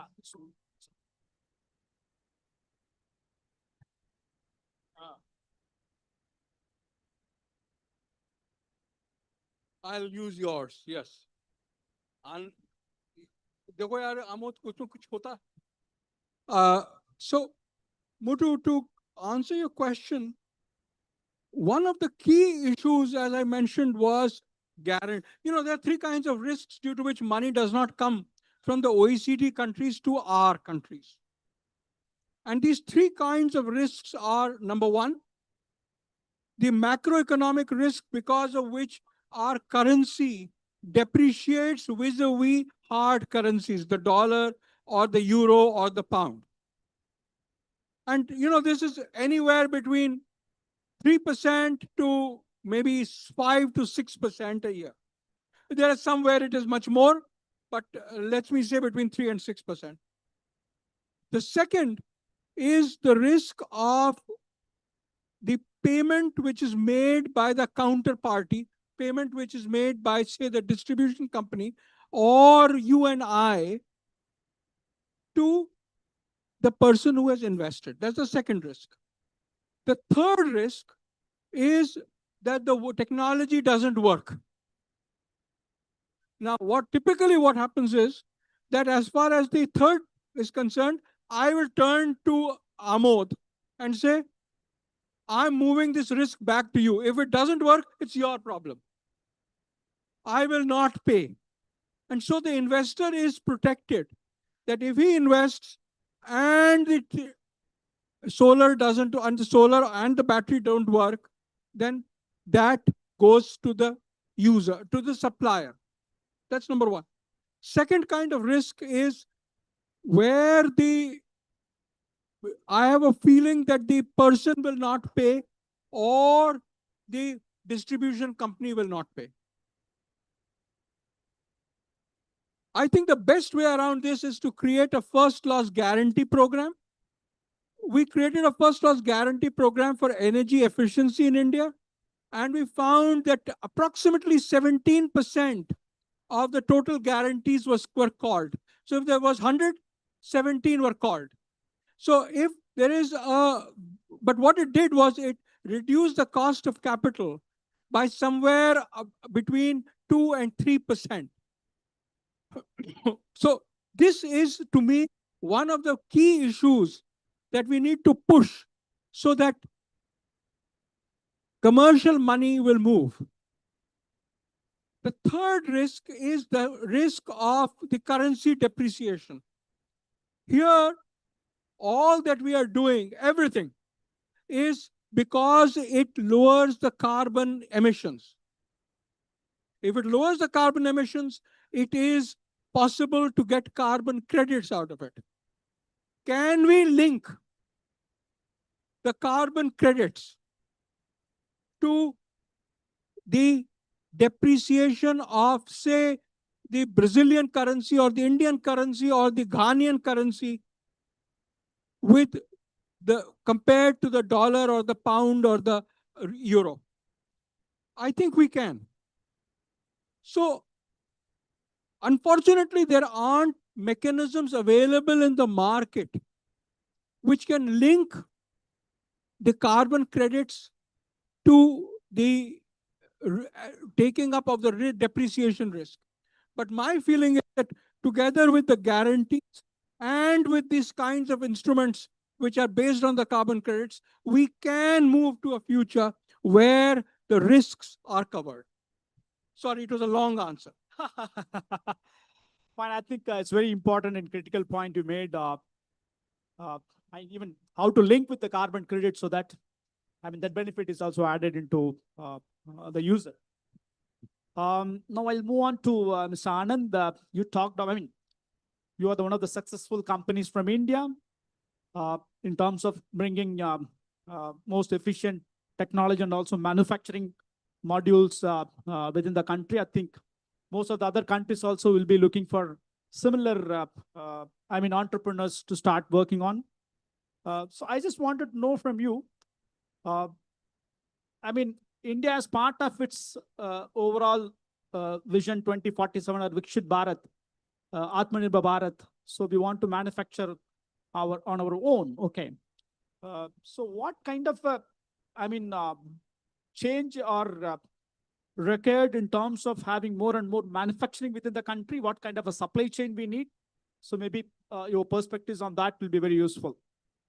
No, thank you so much. And this is the very right question in the right environment right now, because see, as I said earlier also, if you look at last 25 to 30 years, government of India and the business in the India was totally service-led industry.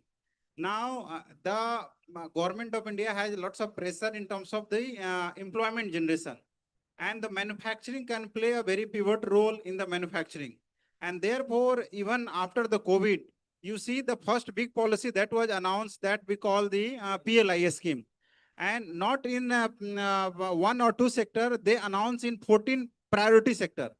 And solar is also one of the priority sector, which includes solar, wind, hydrogen. And therefore, all the new technology, including the AI semiconductor, it is not in the policy, it is on the ground. You see the actual manufacturing is happening.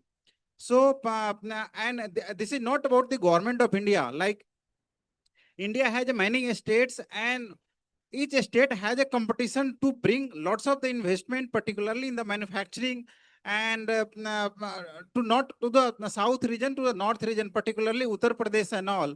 And we have seen the government, particularly the MNC company coming, doing the MOU signing, and within a year time, the factory is getting ready. and that we have never seen in the past.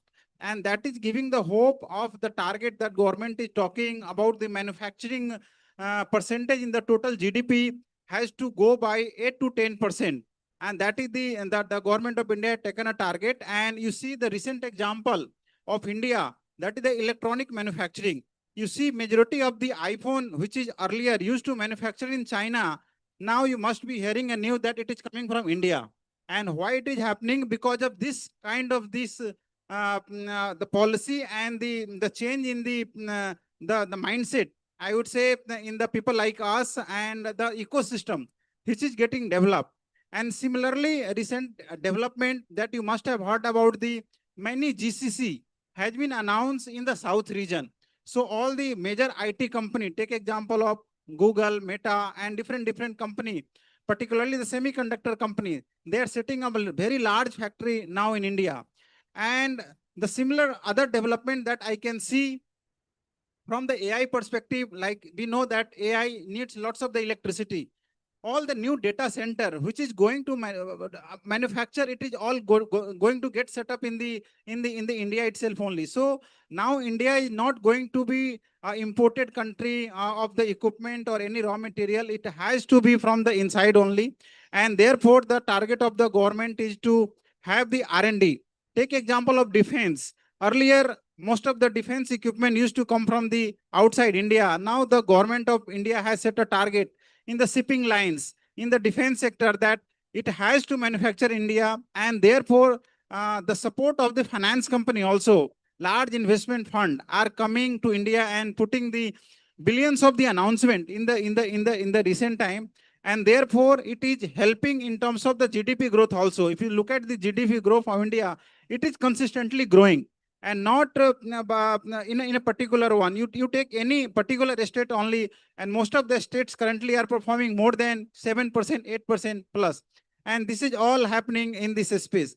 Other sector that I want to talk about, the textile also. So textile provides a very huge opportunity of the employment, and the electronic manufacturing. So these are some of the segment that I have seen that, and it is all looking from my near to my what I say, that where I live, it is all happening near to that place only. So what I believe that in my generation itself only, maybe within 10 to 15 years, that the aspiration the government of India has taken to achieve the manufacturing country from the service country, and it seems it's going to be possible, and we all are going to be part of that. And you must be surprised to know currently India has more than 100 unicorn. I think it is the almost third in the world, and going forward, lots of 100 unicorn is going to be established, and most of them will come from this segment. In last few years itself, you must have heard the lots of the billionaire in India has come from this segment, that from the renewal itself. You must have heard some of the name, and that I believe that this renewal category, the solar manufacturing, lots of the billionaire, lots of the unicorn has to come from this segment only. So thank you so much. Thank you. I think important point what you have mentioned is the government role. I think government played a major role in terms of bringing manufacturing within the country. And also, I mean, you mentioned about unicorn. So we wish Loom Energy also soon become a unicorn. Right. Yeah. Now I turn to Ms. Surder. You talked about many NDCs talking about solar.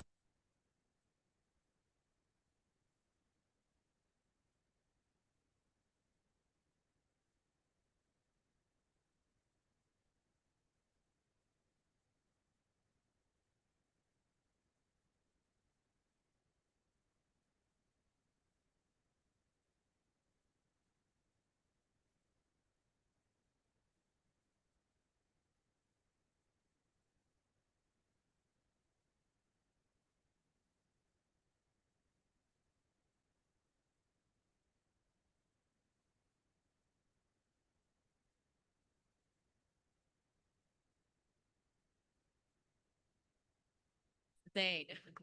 It's working. Thank you. So you talked about many NDCs having the solar and also the storage as a target. And also you mentioned about how to convert the pledge into action. Okay. Now I just wanted to know from you how the energy market reforms and regulations can recognize storage as essential grid infrastructure rather than add on. So, I mean, what kind of reform we need to look at so that more and more storage are part of the grid system? Great question. And I would highlight that long duration energy storage is bankable today. We need to scale it. And how we do that is actually creating market criteria that pays for the additional services that I mentioned earlier, like and ancillary, black start, inertia, the same things that gas plants can do. We are also seeing a great partnership with utilities around the world. And in Gujarat, a state that has a lot of the most renewables right now in India, we've been working with the utility on specific request for proposal criteria so that they get what they need developed in their local communities. They have very large solar plants and they want to have a certain type of storage right next door. Then they have their wind and soon to be offshore wind, and they want a different type of storage there. And that's why long duration storage can provide this diversity, which is so critical. So we enjoy working with utilities to set out specific criteria so we don't waste time. So we make sure that every single thing that they need is listed. So when companies compete, they know what they can offer. And that matchmaking is so critical because there's so many biases out there of, well, can you do this or that? And then it's a missed opportunity. So imagine a giant birthday list that you get everything you want on it, and then you have lots of different things that can come to you because you can really meet all of your needs. So that's one piece. Another piece is that data centers that were brought up earlier. There are different types of data centers. There are hyperscalers, there are data centers that work on kind of backup, and then there's these new machine learning centers that are a whole nother level of artificial intelligence. They all depend on different criteria and different supply needs, and they want to have solar, but solar doesn't work around the clock, so they need to have storage. And so they're asking for this, which is making regulators now create the right policies. So you have customers asking for new types of policies to support a market. So this can come from different directions, which I think is also important. And then on the last piece, going back to financing, incentives do work. And incentives are different than subsidies because incentives can become partnerships from different players within a country or also bringing investment from out of a country. And that kind of a package deal, the value stack of bringing debt and equity together can be repurposed with local financiers as with development banks and private funders. And before there was a lot of bias about working together in these different sectors. And now because solar and storage pair so well together, there are new partners coming to the table to fund these projects. And I think that's really important because 5 years ago, they weren't at the table. And now today, they're coming to the table because the need is there, the money's there, the partners are there, the policies are there, and the people want it. Great. I think you talked about how most of the countries, the solar installation has gone up multiple times in the recent past. So hopefully we'll see storage also going to multiple in next 1 or 2 years. Maybe next COP itself, we should look at some different numbers. That's a great point because in Brazil, for example, last year, there was a huge surprise when 30% of the renewables, the majority of that was solar, was curtailed. That's like millions of dollars lost in 1 day, 2 days. I mean, over a month of time, you could see, I know Chile lost over 1 billion Chilean pesos in 1 year because they had to curtail so much solar. So the cost of losing solar is now changing policies. And today, there's now an auction out in Brazil for storage, and we hope it's both short and long duration storage, so that we can make sure we're capturing all the excess solar that can't be used at one time, and we hold on to it for days, weeks, and months, and then use it again when it's needed. And so there's a real-world example in Brazil of making sure that we do not have this curtailment and lose all this precious, amazing solar. And we hope to change policies to make sure that the savings come to the customers. But this will happen April next year, where a decision will be made. So real-time changes are happening because of the value of solar being lost. And how we can fix it with storage. Excellent. Thank you. Thank you. So now we are almost at the end of the session, but I would like to open the floor for any questions from the participants. Any of you have any question to the panelist?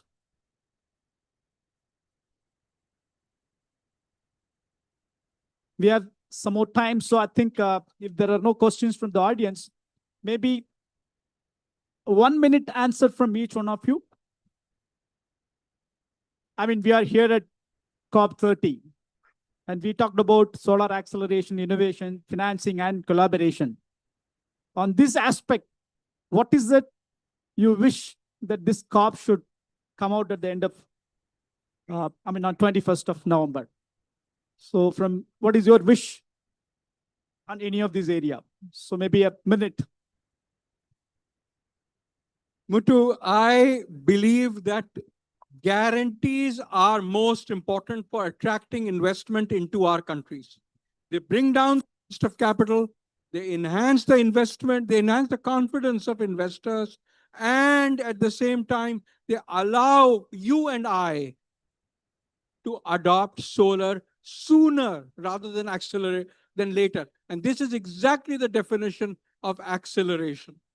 I believe that getting more and bigger guarantees would help us move the solar agenda ahead quickly. So I just want to add here that, everyone knows today that the cost of the fossil fuel is much, much higher today. It means billions of dollars or millions of dollars we are spending, and we know that the solar, which is reliable, affordable, and even though we are not adopting in a way, the way it should be. You look at the China. In China, hundreds of gigawatt is installed in a year. Similarly, you see the India right now, almost in a single year, it was only 5 gigawatt single year. Then gone to 10 gigawatt, then 30 gigawatt. Now we are talking 50 gigawatt in a single year. For next 5 years, almost 50 gigawatt is going to install. So those government and those policymakers who have understood the benefits of this, it is giving the advantage to the citizen also and to the government also, and this is also helping in a many ways, not in the business also. You see, we have a factory. So in the factory, what are the big challenge? The big challenge is the cost of transportation and the cost of electricity. Every time when you set up the factory, you say, what is the cost of electricity that you go add in the final product.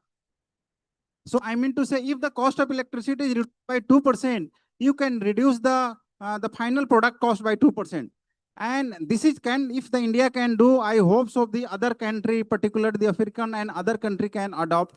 And the implementation of this technology, which is known now, because this technology we are using for almost how much? 25 to 30 years.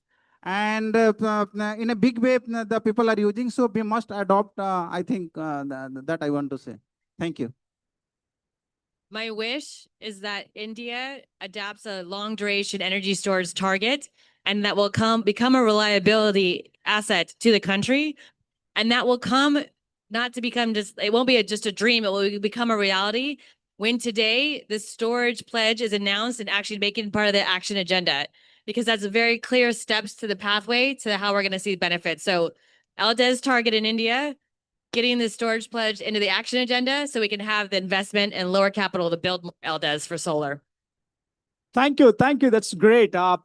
So we come to the end of the panel. So I would like to thank all the panelists for their powerful, suggestions, and also very, meaningful interactions in terms of innovation, finance, and collaboration in accelerating the solar.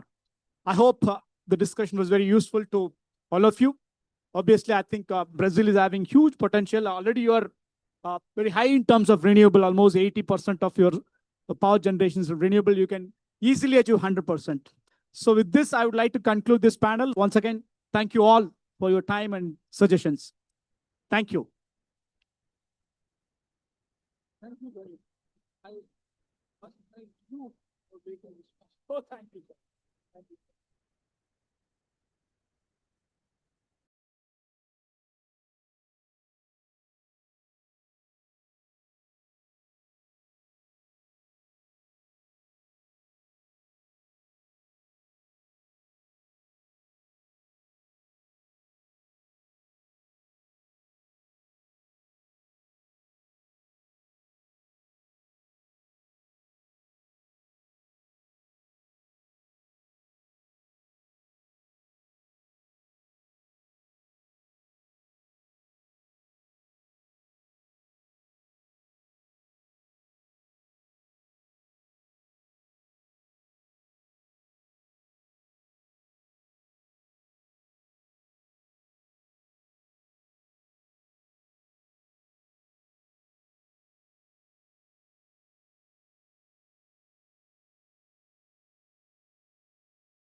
All hear me? Got a thumbs up at the back? Fantastic. Well, it's fantastic to be here in the International Solar Alliance's wonderful pavilion. And I'm really pleased to be here today, kind of opening this event. Just like to welcome all you here. Thank you to the ISA for hosting this event. And I think it's an important time at this moment in kind of the COP30 presidency to really think about energy access and what it means. Energy, as we know, is central to the 2030 agenda for sustainable development and also for achieving the objectives and the ambitions set out in the Paris Agreement. Energy access, as we know, is an enabler of inclusive growth, climate resilience, and economic development. Energy access really is the hub, the focal point through which all of these other beneficial outcomes come together. And it's why I'm really pleased to be here today. I would also be remiss if I weren't to mention the UK's own strong partnership with the Indian government when it comes to energy. I was in India in February, along with our Secretary of State for Energy. And I think the partnership that the UK and India have on energy is a real positive example how countries from different parts of the world could come together on this agenda in a really effective manner. The UK is proud to be a long-standing partner in advancing energy access across Africa in partnership with African countries. And I think that word "in partnership" is really important. This isn't two countries in Africa. It's not on behalf of countries in Africa. It's a genuine partnership, responding to the demand signals and responding to the demands of African countries. In 2015, the UK, alongside Southern leaders, played a central role in the adoption of Sustainable Development Goal 7. And we welcomed the World Banks, the African Development Banks, and 29 African head of states' commitments and leadership on Mission 300. The presidency's World Leaders Summit last week highlighted the centrality of energy access and modern cooking for the whole of the energy transition and its importance to global climate goals. So what is the UK doing? Well, the Transforming Energy Access Programme, of which I'm pleased to be involved, is the UK's flagship platform, supporting early stage testing and scale up of new clean energy technologies and business models for developing countries in sub-Saharan Africa, South Asia, and the Indo-Pacific region. We need to move innovation from scalable solutions that can transform lives and economies. And that's what Transforming Energy Access is doing. And so just to run through some of the achievements and the highlights of the Transforming Energy Access Programme since 2016, it stimulated 872 clean energy innovations in areas such as mini-grids, pay-as-you-go energy solutions, energy storage, smart energy systems, and many, many more. It's improved clean energy access for 30 million people in developing countries. That's almost half of the population of the UK who now have improved energy access thanks to the scheme. It's prevented 4.6 million tons of CO2 emissions, showing how energy access and the energy transition go hand in hand. And it's mobilized £1.6 billion in additional public and private investment, alongside creating and supporting over 150,000 jobs, mostly in Africa and Asia. And so I think this is a really good example of how partnerships in delivering energy access across governments, civil society, and the private sector can have real, tangible outcomes that make a difference for people on the ground. The UK is also really pleased and proud to be partnering with the ISA in advancing global solar energy solutions. As an ISA member, the UK aims to support advancements in solar technology so we can better harness the power of the sun. We aim to triple our own domestic solar capacity by 2030 through a transformative rooftop revolution, very much learning the lessons of the Indian government, whose similar scheme has been so successful. And I think it's important to recognise the ISA's leading role in convening stakeholders, mobilising capital, and driving action on energy access. And so I'd really commend the ISA for its recent MOU for procurement under the SIDS platform, which you can read more about over on that banner over there. And so I'd just like to end by really recognise the joint efforts to accelerate innovation and scale in Africa's energy landscape. By working together, the UK and the ISA and all of us here today aim to support the deployment of solar power at scale, fostering local innovation ecosystems and creating pathways for inclusive growth. So as I'm sure you all are, really looking forward to this coming panel discussion with some key stakeholders from across the energy access sector. And encourage you all to share your insights and really forge genuine collaborations that accelerate energy access across this space. And so I'd now like to pass over to kick off the panel. So thank you very much.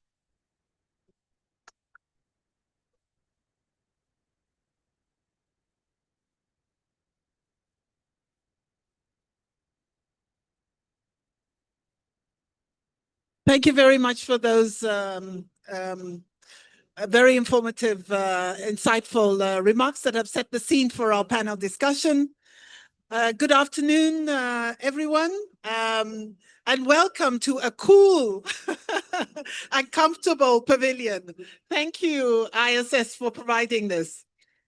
My name is Sheila Oparacha, and I am the director of the Energia International Network on Gender Sustainable Energy. I'm also an external advisor for the Transforming Energy Access platform that we heard about. But I'm also the co-facilitator of what's called the SDG 7, Sustainable Development Goal number 7, Technical Advisory Group that is convened by UNDESA to inform the intergovernmental processes on the progress that we're having with energy. And I'm delighted to be able to moderate this very important discussion on transforming energy access in Africa, my continent, from innovation to scale. Over the past decade, Africa has become a vibrant hub of clean energy innovation, a place where entrepreneurs, researchers, and communities are working together to develop new ways to power lives and livelihoods.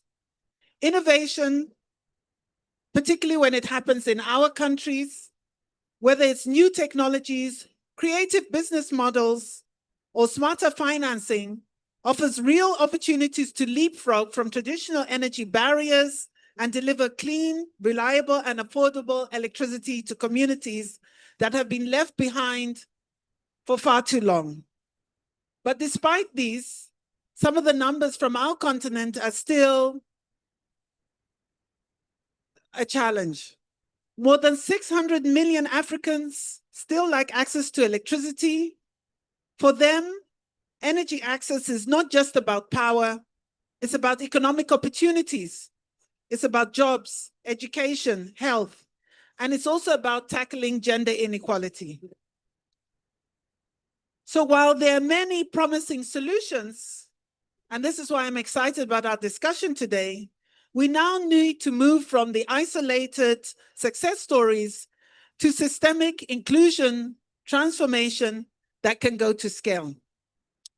And so shaping our discussion today and shaping the dialogue on how we move forward are three key questions.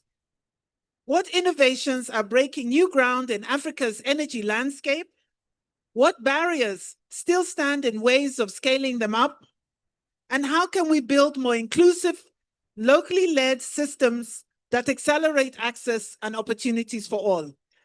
And to reflect and respond to these very wide questions, I have an esteemed panel here of experts that I'm very proud to introduce. I will start with the beautiful lady on my left, and I'm starting with her because I love the name of the organization you come from, Cross Boundaries. For me, it's all about not being in silos, but really crossing boundaries. Tombo Banda, the Managing Director of Cross Boundaries Advisory. Olomide, at the far end, we have Olomide Niyafuya, CEO of African Mini-Grids Development Association, Amanda. I hope I'm not destroying you. Amda, yes, sorry. My sister's name was Adama, so sometimes when I see an A and an M and it's from Nigeria, I just go back to that. Sorry about that. Lares Shasore,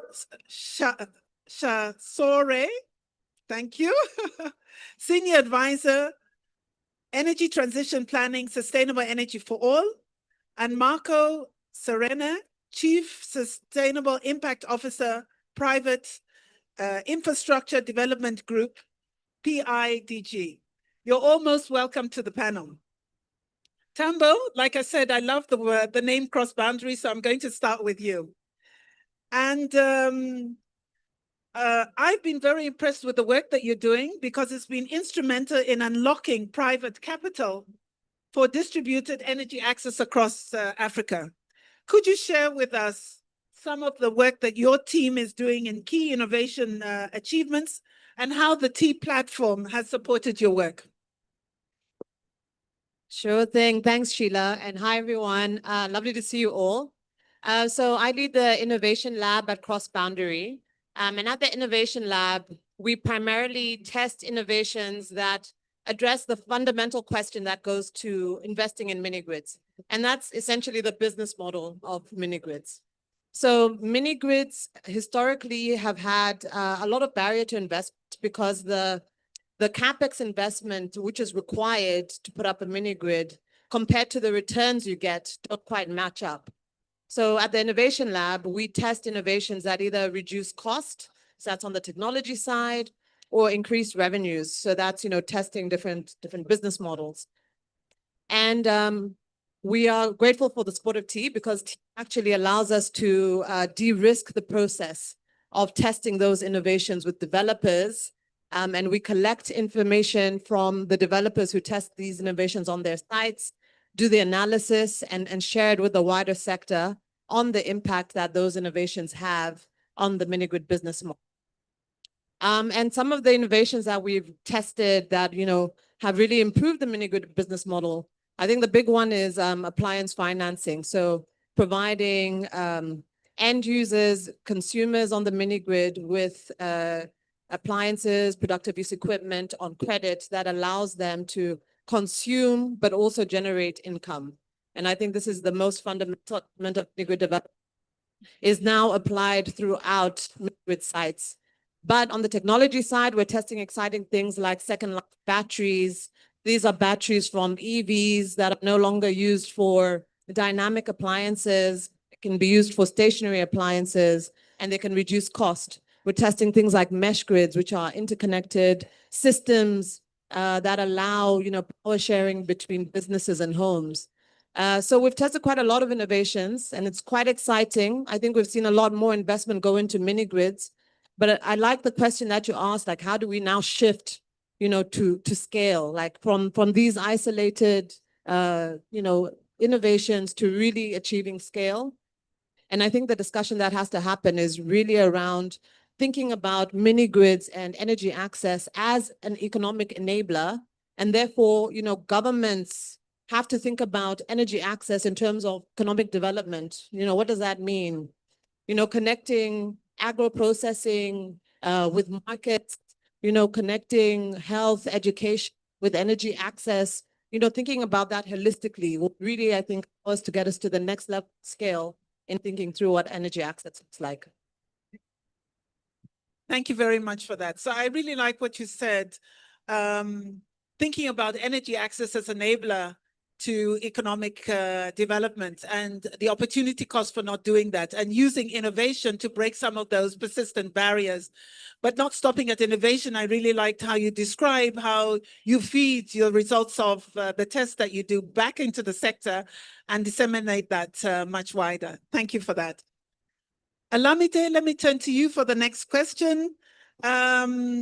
I'm glad that Tombo started by acknowledging that the journey of mini-grids on our continent has had its ups and downs. But for me, one of the key game changers was AMDA. And because you convene, it's not acting in silos, you convene and you aggregate these developers. So could you please tell us how you are helping developers to accelerate progress across clean energy access and how the T platform has supported the work that you're doing? Thank you. Yeah, thank you very much, Sheila. And I would like to acknowledge the role that Cross-Boundary Innovation Lab has played in sort of testing those things that work and stress testing the things that don't work. And also now we know the things that work and don't work through the work that they're doing. So one of the major paradigm shifts that has happened over the past few years is the recognition of the role that decentralized renewable energy plays in the global and maybe the national electrification agenda of all the countries across Africa. They're no longer seen as temporary solutions. They're now seen as one, complementary to the traditional grid, and in some instances, the grid in some of these areas. And so with that shift, especially in the wake of the Mission 300 initiative, where we're seeing DRE right at the center, we're now seeing a different conversation less about whether and more about if the grid arrives and how do we fund these companies for scale. Some of the work we're doing is how matching developers to investors through programs like our AMDA Capital Connect, which we recently launched in April, where we match them, developers, to a pool of investors, take them through a period of mentorship over two months that leads to a pitch day. And I'm happy to say that on pitch day, one of our members got access or a commitment of about $20 million on the spot from, incidentally, a pitch-backed funder. So what that is doing, thank you. What that is doing is that it's closing that gap, closing that knowledge gap, and it's no longer a investor said this, developer said that. Now there's more synergy. We're convening, we're bringing them together so that the investor understands the developer's perspective and the developer understands the investor's perspective. And we're continuing to scale those programs because we find that not every developer has that natural savviness for fundraising. Whilst they can build mini grids in their sleep, they may not have that network. So we're closing those gaps through programs like the AMDA Capital Connect. We also have a finance series where we upskill them on different topical issues based on gaps they've identified. So issues like project finance versus corporate finance, which one should go for when, valuation, carbon credits, and renewable energy certificates. Those very practical solutions or things that they may not or have at the back of their knowledge bank or within their knowledge bank just yet. So we try to upskill them from time to time.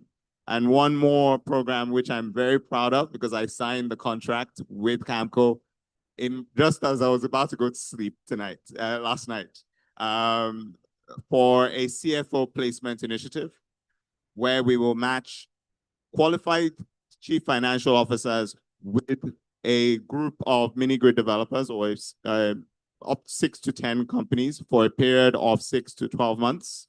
depending on their fundraising needs or their internal financial controls needs.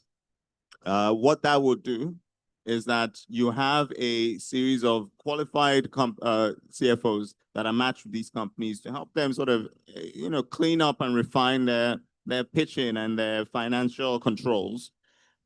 With the learnings from that program, we will then scale that program even further. What does that look like?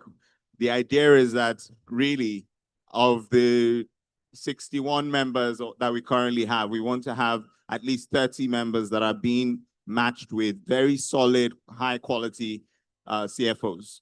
Long term, the CFOs would transfer knowledge to an understudy or could be absorbed by the companies, depending on if they were successful in raising money. With that, we see that we're gradually scaling up these companies. We're thinking of them less as project developers and more as institutions. And they can now access long-term funding like the Zafiri Fund, long-term equity that will fund their long-term projects. And we see them as utilities in their own right. How is T supporting us? I have to say that the T Forum and the FCDO UK government has been very instrumental in keeping AMDA's lights on so that we can continue to ideate and think. And they fund an initiative called the Energy Access Institutions Facility, which is a conglomerate of various funders that support ecosystem builders like AMDA, Gogla, to name a few. So we continue to encourage that. They're also supporting us with delivering a health and safety standards project where we will start to bring or provide standardized health and safety procedures in 3 countries. So I'll stop there and just hand back to you. Thank you very much. Thank you. Olamide, thank you so much for your comments. And Energia works with women entrepreneurs, and that hand-holding support is really important. You were talking about that for the developers and brokering the links with finance, but also the capacity building to ensure that when you get the money, you're able to invest it well. I really appreciated what you said about T, but I think one of the additionalities that T brings is the 2 of you are sitting there together. And I think that's what T does. It provides a space. And I like the way it's not a program. In fact, it started as a partnership, but I do like platforms because it finds a space where we can find each other. And congratulations on all the contracts that you have. I'm sure many of us will be knocking on your door. So, Larry, let me turn to you. Now, Larry, I've known SE4All since its inception. I was on the advisory group when it was still with the UN and the World Bank. And I'm very impressed with the leadership of your CEO, Damilola, who's also our special representative on sustainable energy for all to the Secretary General, the UN Secretary General.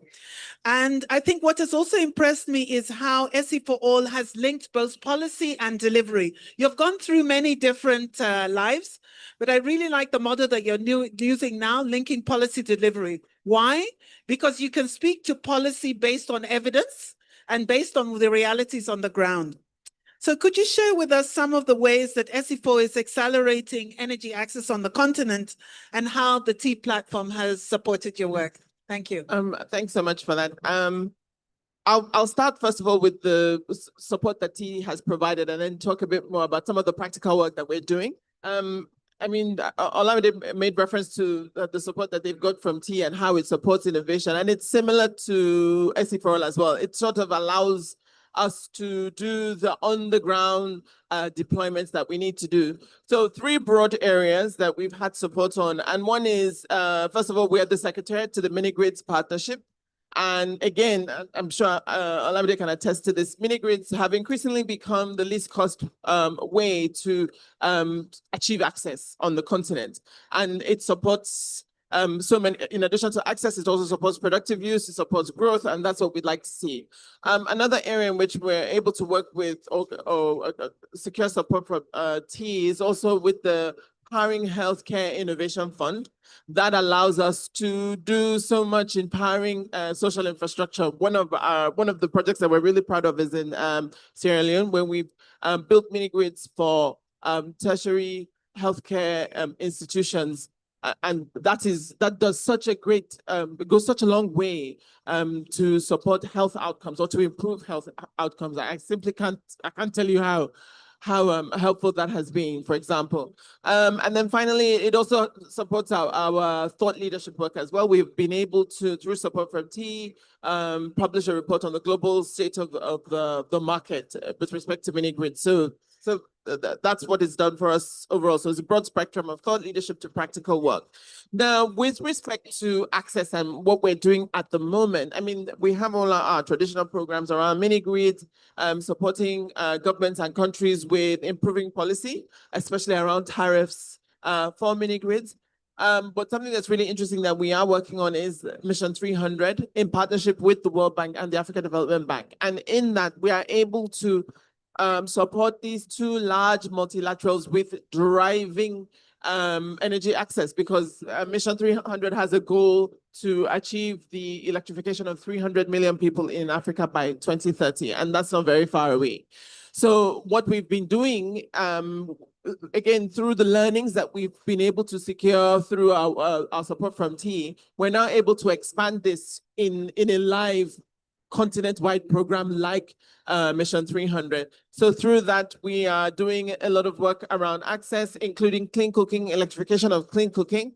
And that allows us to aggregate existing access programs that are run by both banks and really drive and accelerate the implementation of these access programs across the continent. So there's some existing programs with the World Bank in Eastern and Southern Africa, Ascent in West Africa, there's the Nigeria DARE, the World Bank program, and then there's also the African Development Bank Desert to Power scheme as well. So in this situation, we're able to work directly with governments. We're able to support them with the development of country compacts, and compacts are not only projects that they want to see, but also commitments, reform commitments that these countries make to policy in the energy sector.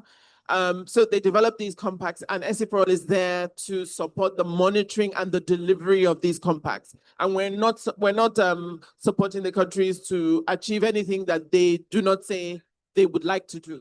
So, so I'm just going to stop there with respect to the work. We're really enthusiastic and excited about this piece of work, and we really think that, you know, perhaps this is our moonshot to achieving electrification on the continent. So I'm going to stop there for the moment. Thanks. Thank you very much. And we are very excited on the continent about Mission 300. Mission 300 is an initiative that was announced last year. And it is an effort to give energy access to 300 million Africans. So that's half the number that I mentioned, energy access. And I think what's really innovative about it and what's exciting about it is that it's a collaboration with different partners. Partnership and collaboration is important. It's not just the banks and it's not just governments, but it's organizations such as ESI4All and even GEAP and Rockefeller Foundation that are coming together to deliver on this very ambitious goal. Thank you for your comments. So Marco, we're on the panel together again. I was saying I need to be careful that I don't ask you the same questions. But Marco, I started my comments by talking about the importance of innovation. And PIDGE has invested in several energy access innovators that initially received early stage support from the T partnership. Could you share some examples and describe the tools that you're using that you have found useful to help these innovations rescale and transition to commercial capital? Thank you, Sheila. And it's great to be here in the cool pavilion, right? I'm from the Private Infrastructure Development Group. We invest in mini grids and in energy access solution through InfraCo, our equity solution. And we've been doing it for a few years. We are a supporter of AMDA. We collaborate with all the others on the panel. And I think we need to tell the story of the mini grid developers and the entrepreneurs that are putting this innovation forward. So a lot of them need the ecosystem that you've seen on this panel, the policy support, the innovation labs, and they also need the grants that allow them to prove themselves in what they're doing. Now, it becomes it becomes a difficult space to prove the financial sustainability of an investment like mini grids and associated infrastructure, mainly because there are so many things that can go wrong. Currency fluctuation, climate, which means that then there are, the people have less possibility to pay. So one of the key things is to bridge the space between when a developer, a company is at the scale where they need 500,000 grant to when they can afford to have the first private-minded investor that can invest maybe 2 million in the first series. And that can help grow that company up to a point where they can take the 10 million, 20 million that Zafiri and others are looking to put in. So we try together with others to support that space. And I think there are many examples of same companies that the TE program has supported, and then we've come in afterwards. A few mini grid providers, but also I think it's worth mentioning that it's not just about mini grids. So it's about energy saving appliances, like you mentioned. It's also about solar pumps, electric vehicles, electric motorbikes, anything that drives, that provides infrastructure services driving energy demand is really important to put forward. So, for example, one of these companies, Zembo, that was support that is a two-wheeler electric vehicle provider in Uganda.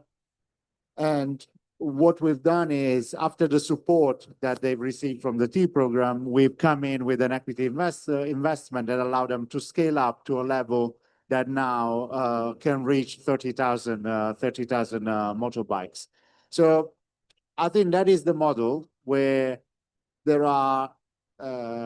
is an easily accessible pool of capital for entrepreneurs to prove themselves, and then a few brave, I must say, energy investors who will look at these companies and then start working with them towards the point in which they can invest. Now, just one point, because I want to mention as well some of the challenges there. So even if we manage to do all of this, when you look at the numbers, no matter how you count them, we need a lot more entrepreneurs to do this. Because for a mini grid provider to get to some kind of financial stability, you will need probably 30,000 connections, 30,000 to 50,000 connections. I don't know how many are there yet. And then let's say that you reach that, that's, that would be, let's say 50,000. How many, I mean, you got the answer. How many in the continent are there at the moment? Companies? Maybe about 200 companies, but 60 of them are under members, but we need more. You're right. And how many are the 50,000 customers? A handful. Yeah. So I would say less than 10, probably less than 8 or 7. So the game is to bring as many companies as possible to that 50,000, so that then you can have a different financing model where you can have bigger ticket size and aggregation, and probably companies starting to look at, mergers and understand who can do things better. So I think that's where the T program plays a really big role, but it doesn't go to the 50,000. So they need investors like ourselves or Acumen or some of the others to bring these companies there, and that's the space that we're trying to play in. Thank you so much. And it's music to my ears to hear an investor who understands, also has a development perspective and understands the challenges, is open about the challenges and knows what that starting capital is so important, that making the starting capital affordable and accessible to developers is really important. So I'm going to go to a second round of questions, and I promise you we will be able to come to the audience to ask questions as well. But I've been engaged in the energy access space for quite a number of years, certainly longer than SDG 7, which has been with us since 2015. And for me, what's really key to going to scale is putting people at the center of all our work, of all our solutions, of all our innovations. People need to be the center. And it's for this reason that I actually accepted the invitation to be on the expert panel of T, because I really appreciated that T was intentional about mainstreaming gender and social inclusion. So my next questions, and you could see from the title of my organization, are going to be about inclusion. So I'm going to start with you again, Tombo. Tombo, as an, oh, you can use that then. Tombo, you know our continent is young. I think it's called one of the youngest continents on the, at least 70% of all Africans are below the age of 35.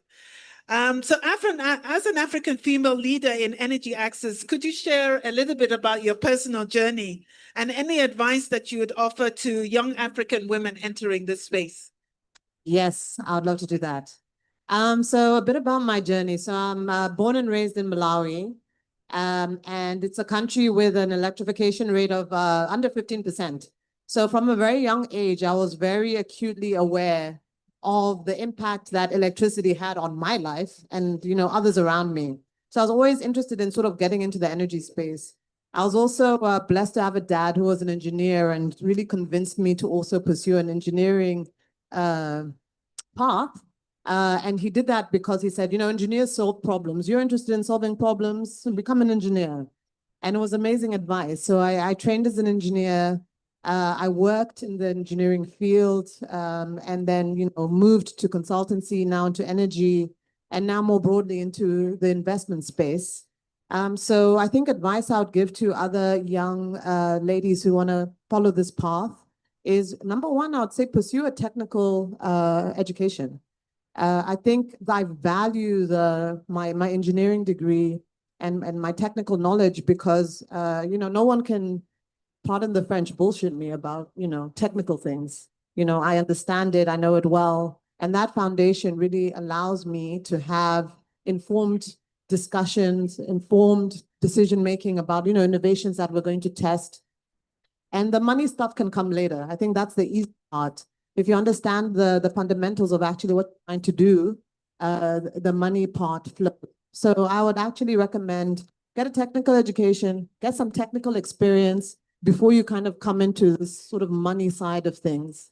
And that will help. And I must say, it's been amazing being in this space and having, you know, trailblazers like yourself, Elizabeth, that I can look up to, and you've cleared the way for us to come through. And then, of course, we have peers now. So Damilola leading at SC4All. We have a bunch of really very strong African women in the space. So it's really an inspiring place to be. And I would highly encourage others to follow that path as well. Thank you. Great remarks. And I do want to also give a shout out, aside from Damilola, give a shout out to Rachel Kite, who is I think she's your special envoy on climate.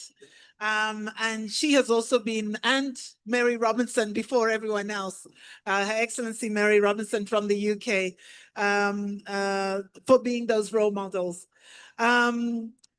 I don't know if I'm pronouncing the name Lamide or Lamide. I'm actually also Nigerian, so I should be pronouncing it properly, but I have a challenge. So I did say inclusion, people-centered is important, but also local ownership. And I think that has really been over the past few years, at least 5 years, that has been something that in Africa we have been championing, that it has to be locally led, locally driven. So to what extent are local communities involved in the ownership, delivery, and governance of mini-grids? And what models have you seen that best empower communities to participate effectively? Thanks so much. Do you want me to use my strongest Yoruba accent? Please. My brother, please. It's Olamide, which means my wealth has come in Yoruba language. Incidentally, I know that a part of Brazil, in Salvador, they actually speak Yoruba, so I feel very much at home. Anyway, back to the question. So I will unpack the local ownership question in three parts. One is the ownership from the perspective of buy-in to the projects. The second is ownership from the perspective of the impact on the communities. And the third is the real ownership, share ownership. Local ownership is fundamental in all those parameters. From the perspective of buy-in, it is absolutely essential. And one of the things that many of our members have said that your success or otherwise of your mini-grid project depends on your ability to secure the buy-in of the ownership of the people who would end up being your customers.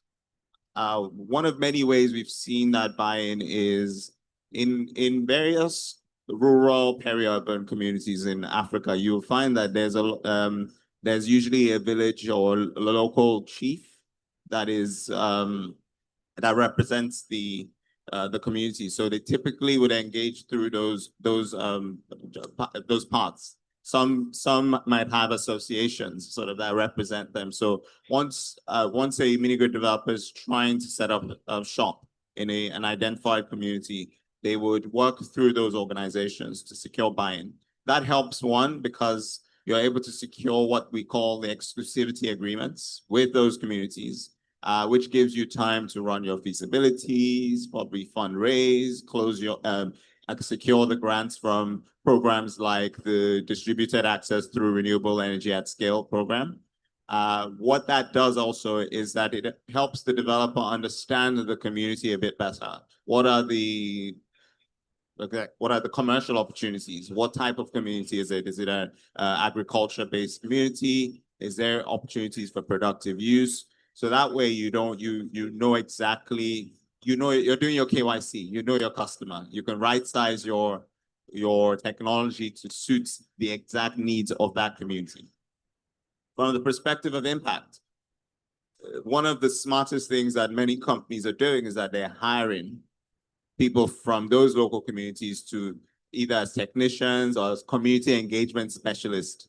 I will invite you to listen to a podcast that we just launched, a podcast series we just launched with the Inensus group called The Mini-Grid Moment. It's a subset of the Mini-Grid podcast. It's available on all the usual social media platforms. And it's a documentary style podcast series where you're listening to every single person across the value chain, and you're hearing some of the communities, the customers speak about their experiences. I would encourage anyone here to listen to that podcast because it gives you a very practical understanding of what local buy-in looks like from the perspective of the mini-grid companies. The third one is the local ownership of shares. It's still very low. However, we're seeing the emergence of what you call cooperative models. In some instances, there is a joint ownership between the developer and the community. So in countries like Zambia, one of our members actually set up a cooperative where the local community owns a portion of the proceeds from that mini-grid company. So those are various models where we're seeing the types of local ownership, but it's absolutely fundamental in ensuring the success or otherwise of any mini-grid development. I'll stop there. Thank you. Thank you. So decentralizing the ownership and making local communities shareholders in some of these companies. Excellent. So Lara, I think moving forward with Mission 300, one of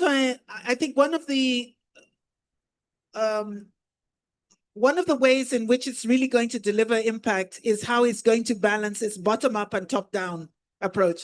So we all went to the launch in Tanzania with our heads of states. There were 7 heads of states. And very excited about that. But at the end of the day, it has to come to the ground. So how do you balance bottom-up innovation and top-down policy direction to ensure that scaling efforts remain inclusive and effective? Well, sorry, excuse me. Well, I think that's exactly it. You do have to balance them both because everything has a role to play, and that's really how SC for All sees the landscape as well. And that's how we work. We work with government, with policymakers to, and as I said earlier, to deliver these compacts or to develop and present their compacts. The investment projects, the policy changes they would like to make, the investment opportunities that exist on the one hand. Then on the other hand, our engagements with developers, working with entities like AMDA, with support of T, through our results-based financing programs, where we support developers and provide them with basically market shaping and market making opportunities. And we're also working, another aspect in which we're engaging with developers is we're working to develop a DRE platform, a financing platform in partnership with Africa 50, the infrastructure fund, as well as, and it's now been seeded by the Nigeria Sovereign Investment Authority, starting with Nigeria, and it's supposed to be an Africa-wide investment platform. So again, I suppose this is how we then come down. So we've done the policy work, we're doing the delivery, driving the methodology for the connection methodology, identifying where we want to be, ensuring that we've included clean cooking, etc. And then on the ground, how then do we, where are the projects? How do we invest in them so that everything can come together into 300 million by the end of 2030. So doing that, identifying the blended financing, identifying the patient capital, and really pushing the actors to act,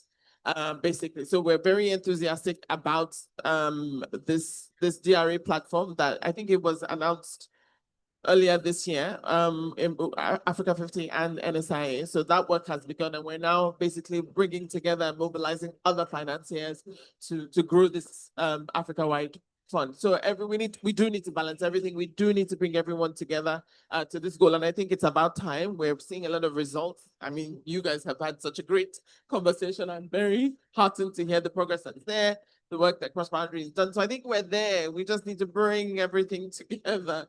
I think we're very close. Thank you. Great to hear. And I think another thing that I'm very excited about who's on the table is that we're not talking about individual countries. We're talking about crossing boundaries, but we're talking about Africa. Really seeing Africa not just as individual countries, but seeing us as a total economy and how we move solutions together as a continent so that we can become an aggregated, very powerful force on the global scale. Marco, my last question to you. And Marco, the question that I have goes to the heart of what I think is really the success of SDG 7, or is going to determine the success of SDG 7. We've only got 4 years. 2030 is around the corner. We've only got 4 years to reach to achieve SDG 7. I think one of the key things is how SDG 7 is delivering and being an enabler to the other SDGs, and also is accountable. So in the context of health, Marco, and Olamide alluded to this at the beginning, but the health and safety standards are critical for ensuring long-term sustainability and also public trust. I talked about accountability, and public trust is really critical in that. So how is PIDGE embedding these practices across its investments in energy access? So health and safety is fundamental. So when you are moving to bring new technology in communities that they have not seen that technology before, the key thing is understanding what the risks are and make sure that the people are safe around these investments. There's so many reasons to do that. The first one is the importance is that every single person is important, and every single incident can have really long-lasting impacts on that individual, the families, and the communities. We know how many people depend on each other in each community. So the sector has got obviously tremendous opportunities by creating new jobs that require technical skills that can go hand in hand with creating opportunities in areas that didn't have them before. And we've seen more and more companies that are hiring locally, both on the sales side, but also on the technical side. But health and safety is a crucial part of that. We're seeing this in obviously the installation, but also in how the community interacts with the mini grids. And crucially, given the fact that there are batteries involved with fire. So we made a deliberate investment in a health and safety capacity of some of the mini grids. Now, when a company is starting, has got no access to capital, is not profitable yet, to have a conversation on increasing health and safety standard is not the easiest thing to do. But that's where I think, again, joint efforts from the sector are very important. I want to go beyond that. You mentioned trust. I think it's really, really important. The communities need to trust the new companies that are coming with them, and listening to them is really important.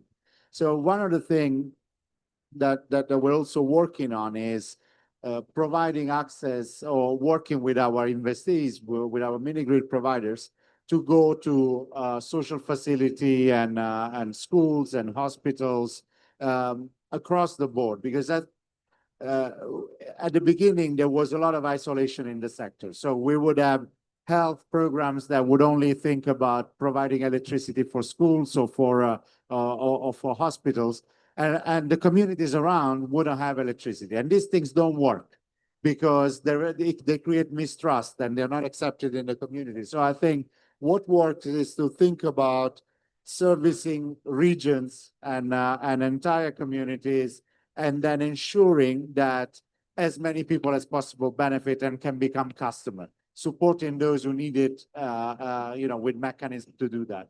So I think there's two parts to that answer. The first is health and safety and the standards needed and the support that these companies need to get to that level, because otherwise they risk losing the support of the communities. And on the other side, ensuring that we deliver real benefit in the society. So in terms of health, jobs, productive activities, and this can be done with this more comprehensive approach. The last thing I want to say, I'm optimistic.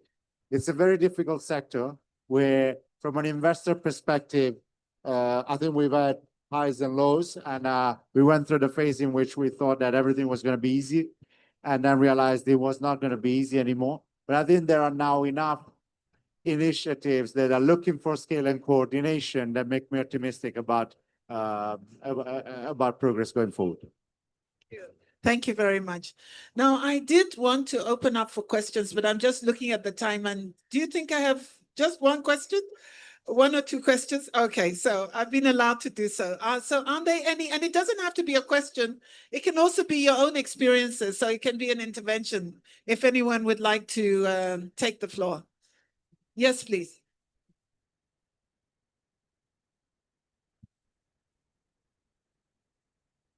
Português? Eu queria saber, eu acho muito interessante essa parte da energia solar.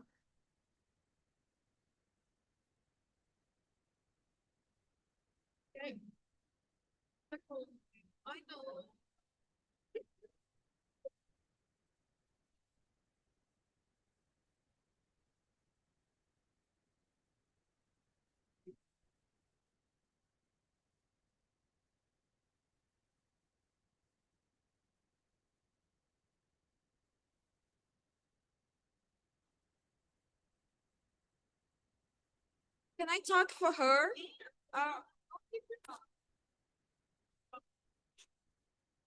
She thinks it's really interesting.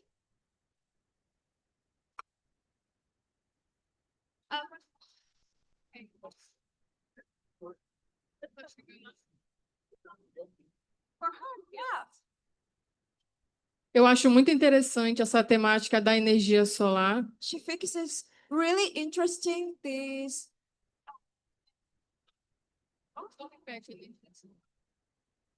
solar energy.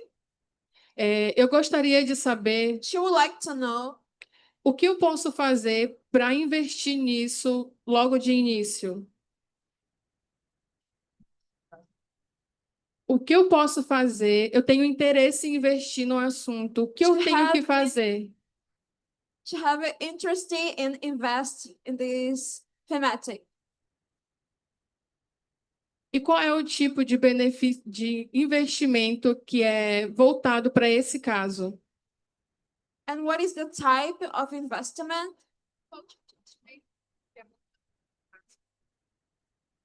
that it's related for her?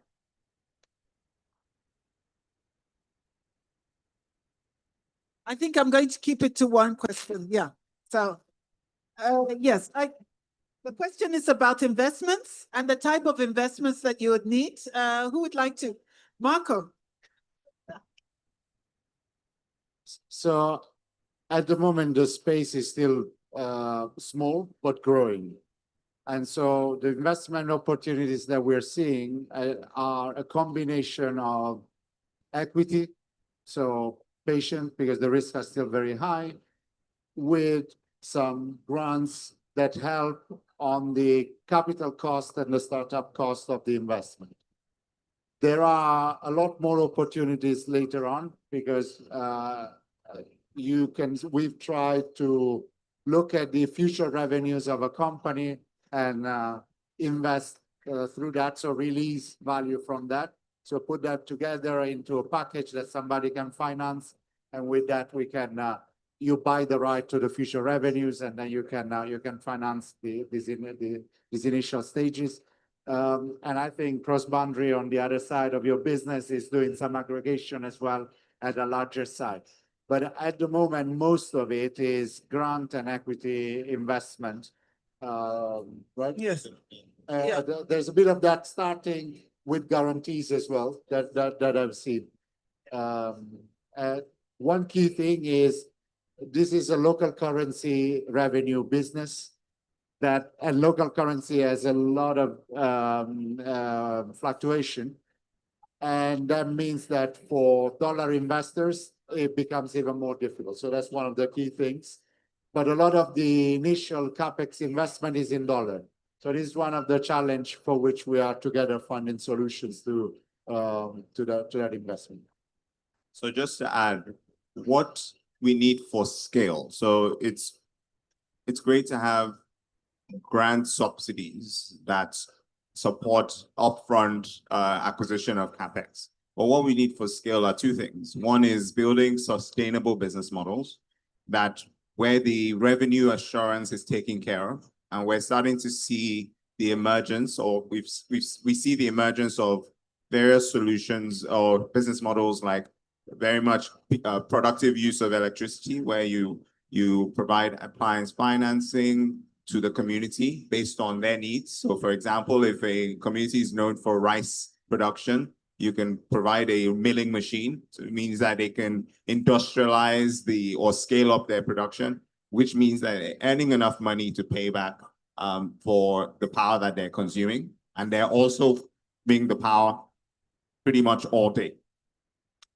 The second is what we see as the anchor business community model, where we have an anchor business that is, if you like, consuming a base load, maybe 50-60% of that power, where residual power goes to the community. So those are the models we're trying to see. And what that means is that if we start to build more sustainable, bankable business models, you will see more affordable long-term patient capital. And then maybe one more point that I should add to this point is that long-term, we want to start seeing local manufacturing so that you address that importation issue. You're not having to import a lot of your equipment, which will be usually dollarized, and you address that foreign currency risk exposure that many mini-grid companies are faced by. Thank you. And I had one more thing to add, actually, which is the number, the scale of the investment that is required. And I think the number for mini grids alone on the African continent is $91 billion. And I think to date, I know AMDA members have raised 60 million or something, right? Cross-boundary energy access is doing well. So I think they've raised about 150 million. We still haven't hit 1 billion. So there's 91 billion that is requiring to be invested in the next 4 years. Okay, if we go half for the 300 million, 45 billion. So we are extremely far behind. It doesn't matter the type of investment, patient capital, patient equity, and all of this, we have to address that. There needs to be like a step change there. And I guess we're trying to solve those problems, but I just wanted to highlight that it's really a big number that we have barely hit the surface of.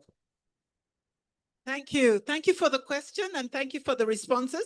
But now I am going to bring the discussion to a close. And before doing so, I just want to I would ask you to join me in giving a very big round of applause to our panelists. Thank you. So now I'd like to hand over to Kara Mangotra. Almost an African name, actually. Okay. Specialist Strategy and New Initiatives at the International Solar Alliance to deliver your closing remarks. Okay. Oh, is that not? I was supposed to. Oh, okay. It's all right. It's all right. So, Oh, okay. So, ladies and gentlemen, my name is Aditya Tiwari. I work for Governance and Partnerships at the International Solar Alliance. While Karan is attending to some very important agendas, I can only say what a perfect close to this Friday afternoon. Yet another round of applause for the fantastic panelists before we all head out for a Friday evening. So, as we discussed during the session, a significant population in Africa will continue to lag behind in terms of electricity access. If we do not act now and scale innovative solutions, and the main challenge, of course, is behind the lack of projects in the region with a combination of both perceived and actual risks. It is important to highlight that solar projects in Africa have demonstrated lower than expected default rates, making them attractive investment opportunities. However, the high risk perception persists. ISA has been working to operationalize the Africa Solar Facility. We have already received commitments of about US 71 million from various funders, including the World Bank. And through this facility, we are providing 15 million in junior equity as first loss guarantee to the Nigerian Sovereign Investment Authority, hoping to unlock about 150 million US and in turn leverage a USD 500 million distributed renewable energy Nigeria fund. Beyond access, the continent also faces a severe challenge in irrigation. On an average, about only 4% of the land in the region is irrigated, significantly lower to what is in China and India, where the irrigation is accounting for about 52% of the total agricultural land. As a result, the average rice yield in Africa is only 1/3 of the global best practice. Solar pumps, they present a viable solution in expanding irrigated areas. Real-world examples, including that from Uganda, which saw a 193% increase in annual production, adopting solar pumps. And the market for solar pumps for smallholder farmers in sub-Saharan Africa is projected to grow from USD 734 million today to USD 1.6 billion by 2030. So ISA is expanding its programs on solar water pumps and solarization of agriculture value chains across the African countries. And the third point we would like to highlight is the unique opportunity that Africa has in digital leapfrogging. Africa can transition directly to digital, decentralized, clean power systems due to its limited legacy grid infrastructure. low electricity access, and high transmission and distribution losses, 4 times, in fact, the global average. Digital leapfrogging is not new to Africa. For example, the mobile cellular subscriptions in sub-Saharan Africa grew from 44% in 2010 to 89% in 2023, demonstrating that the region is ready to rapidly adopt to digital solutions. And utilities and their inefficiencies, of course, cost the African power systems approximately USD 15 billion annually. So a large part of that investments that are needed can be saved, in fact, from those efficiencies.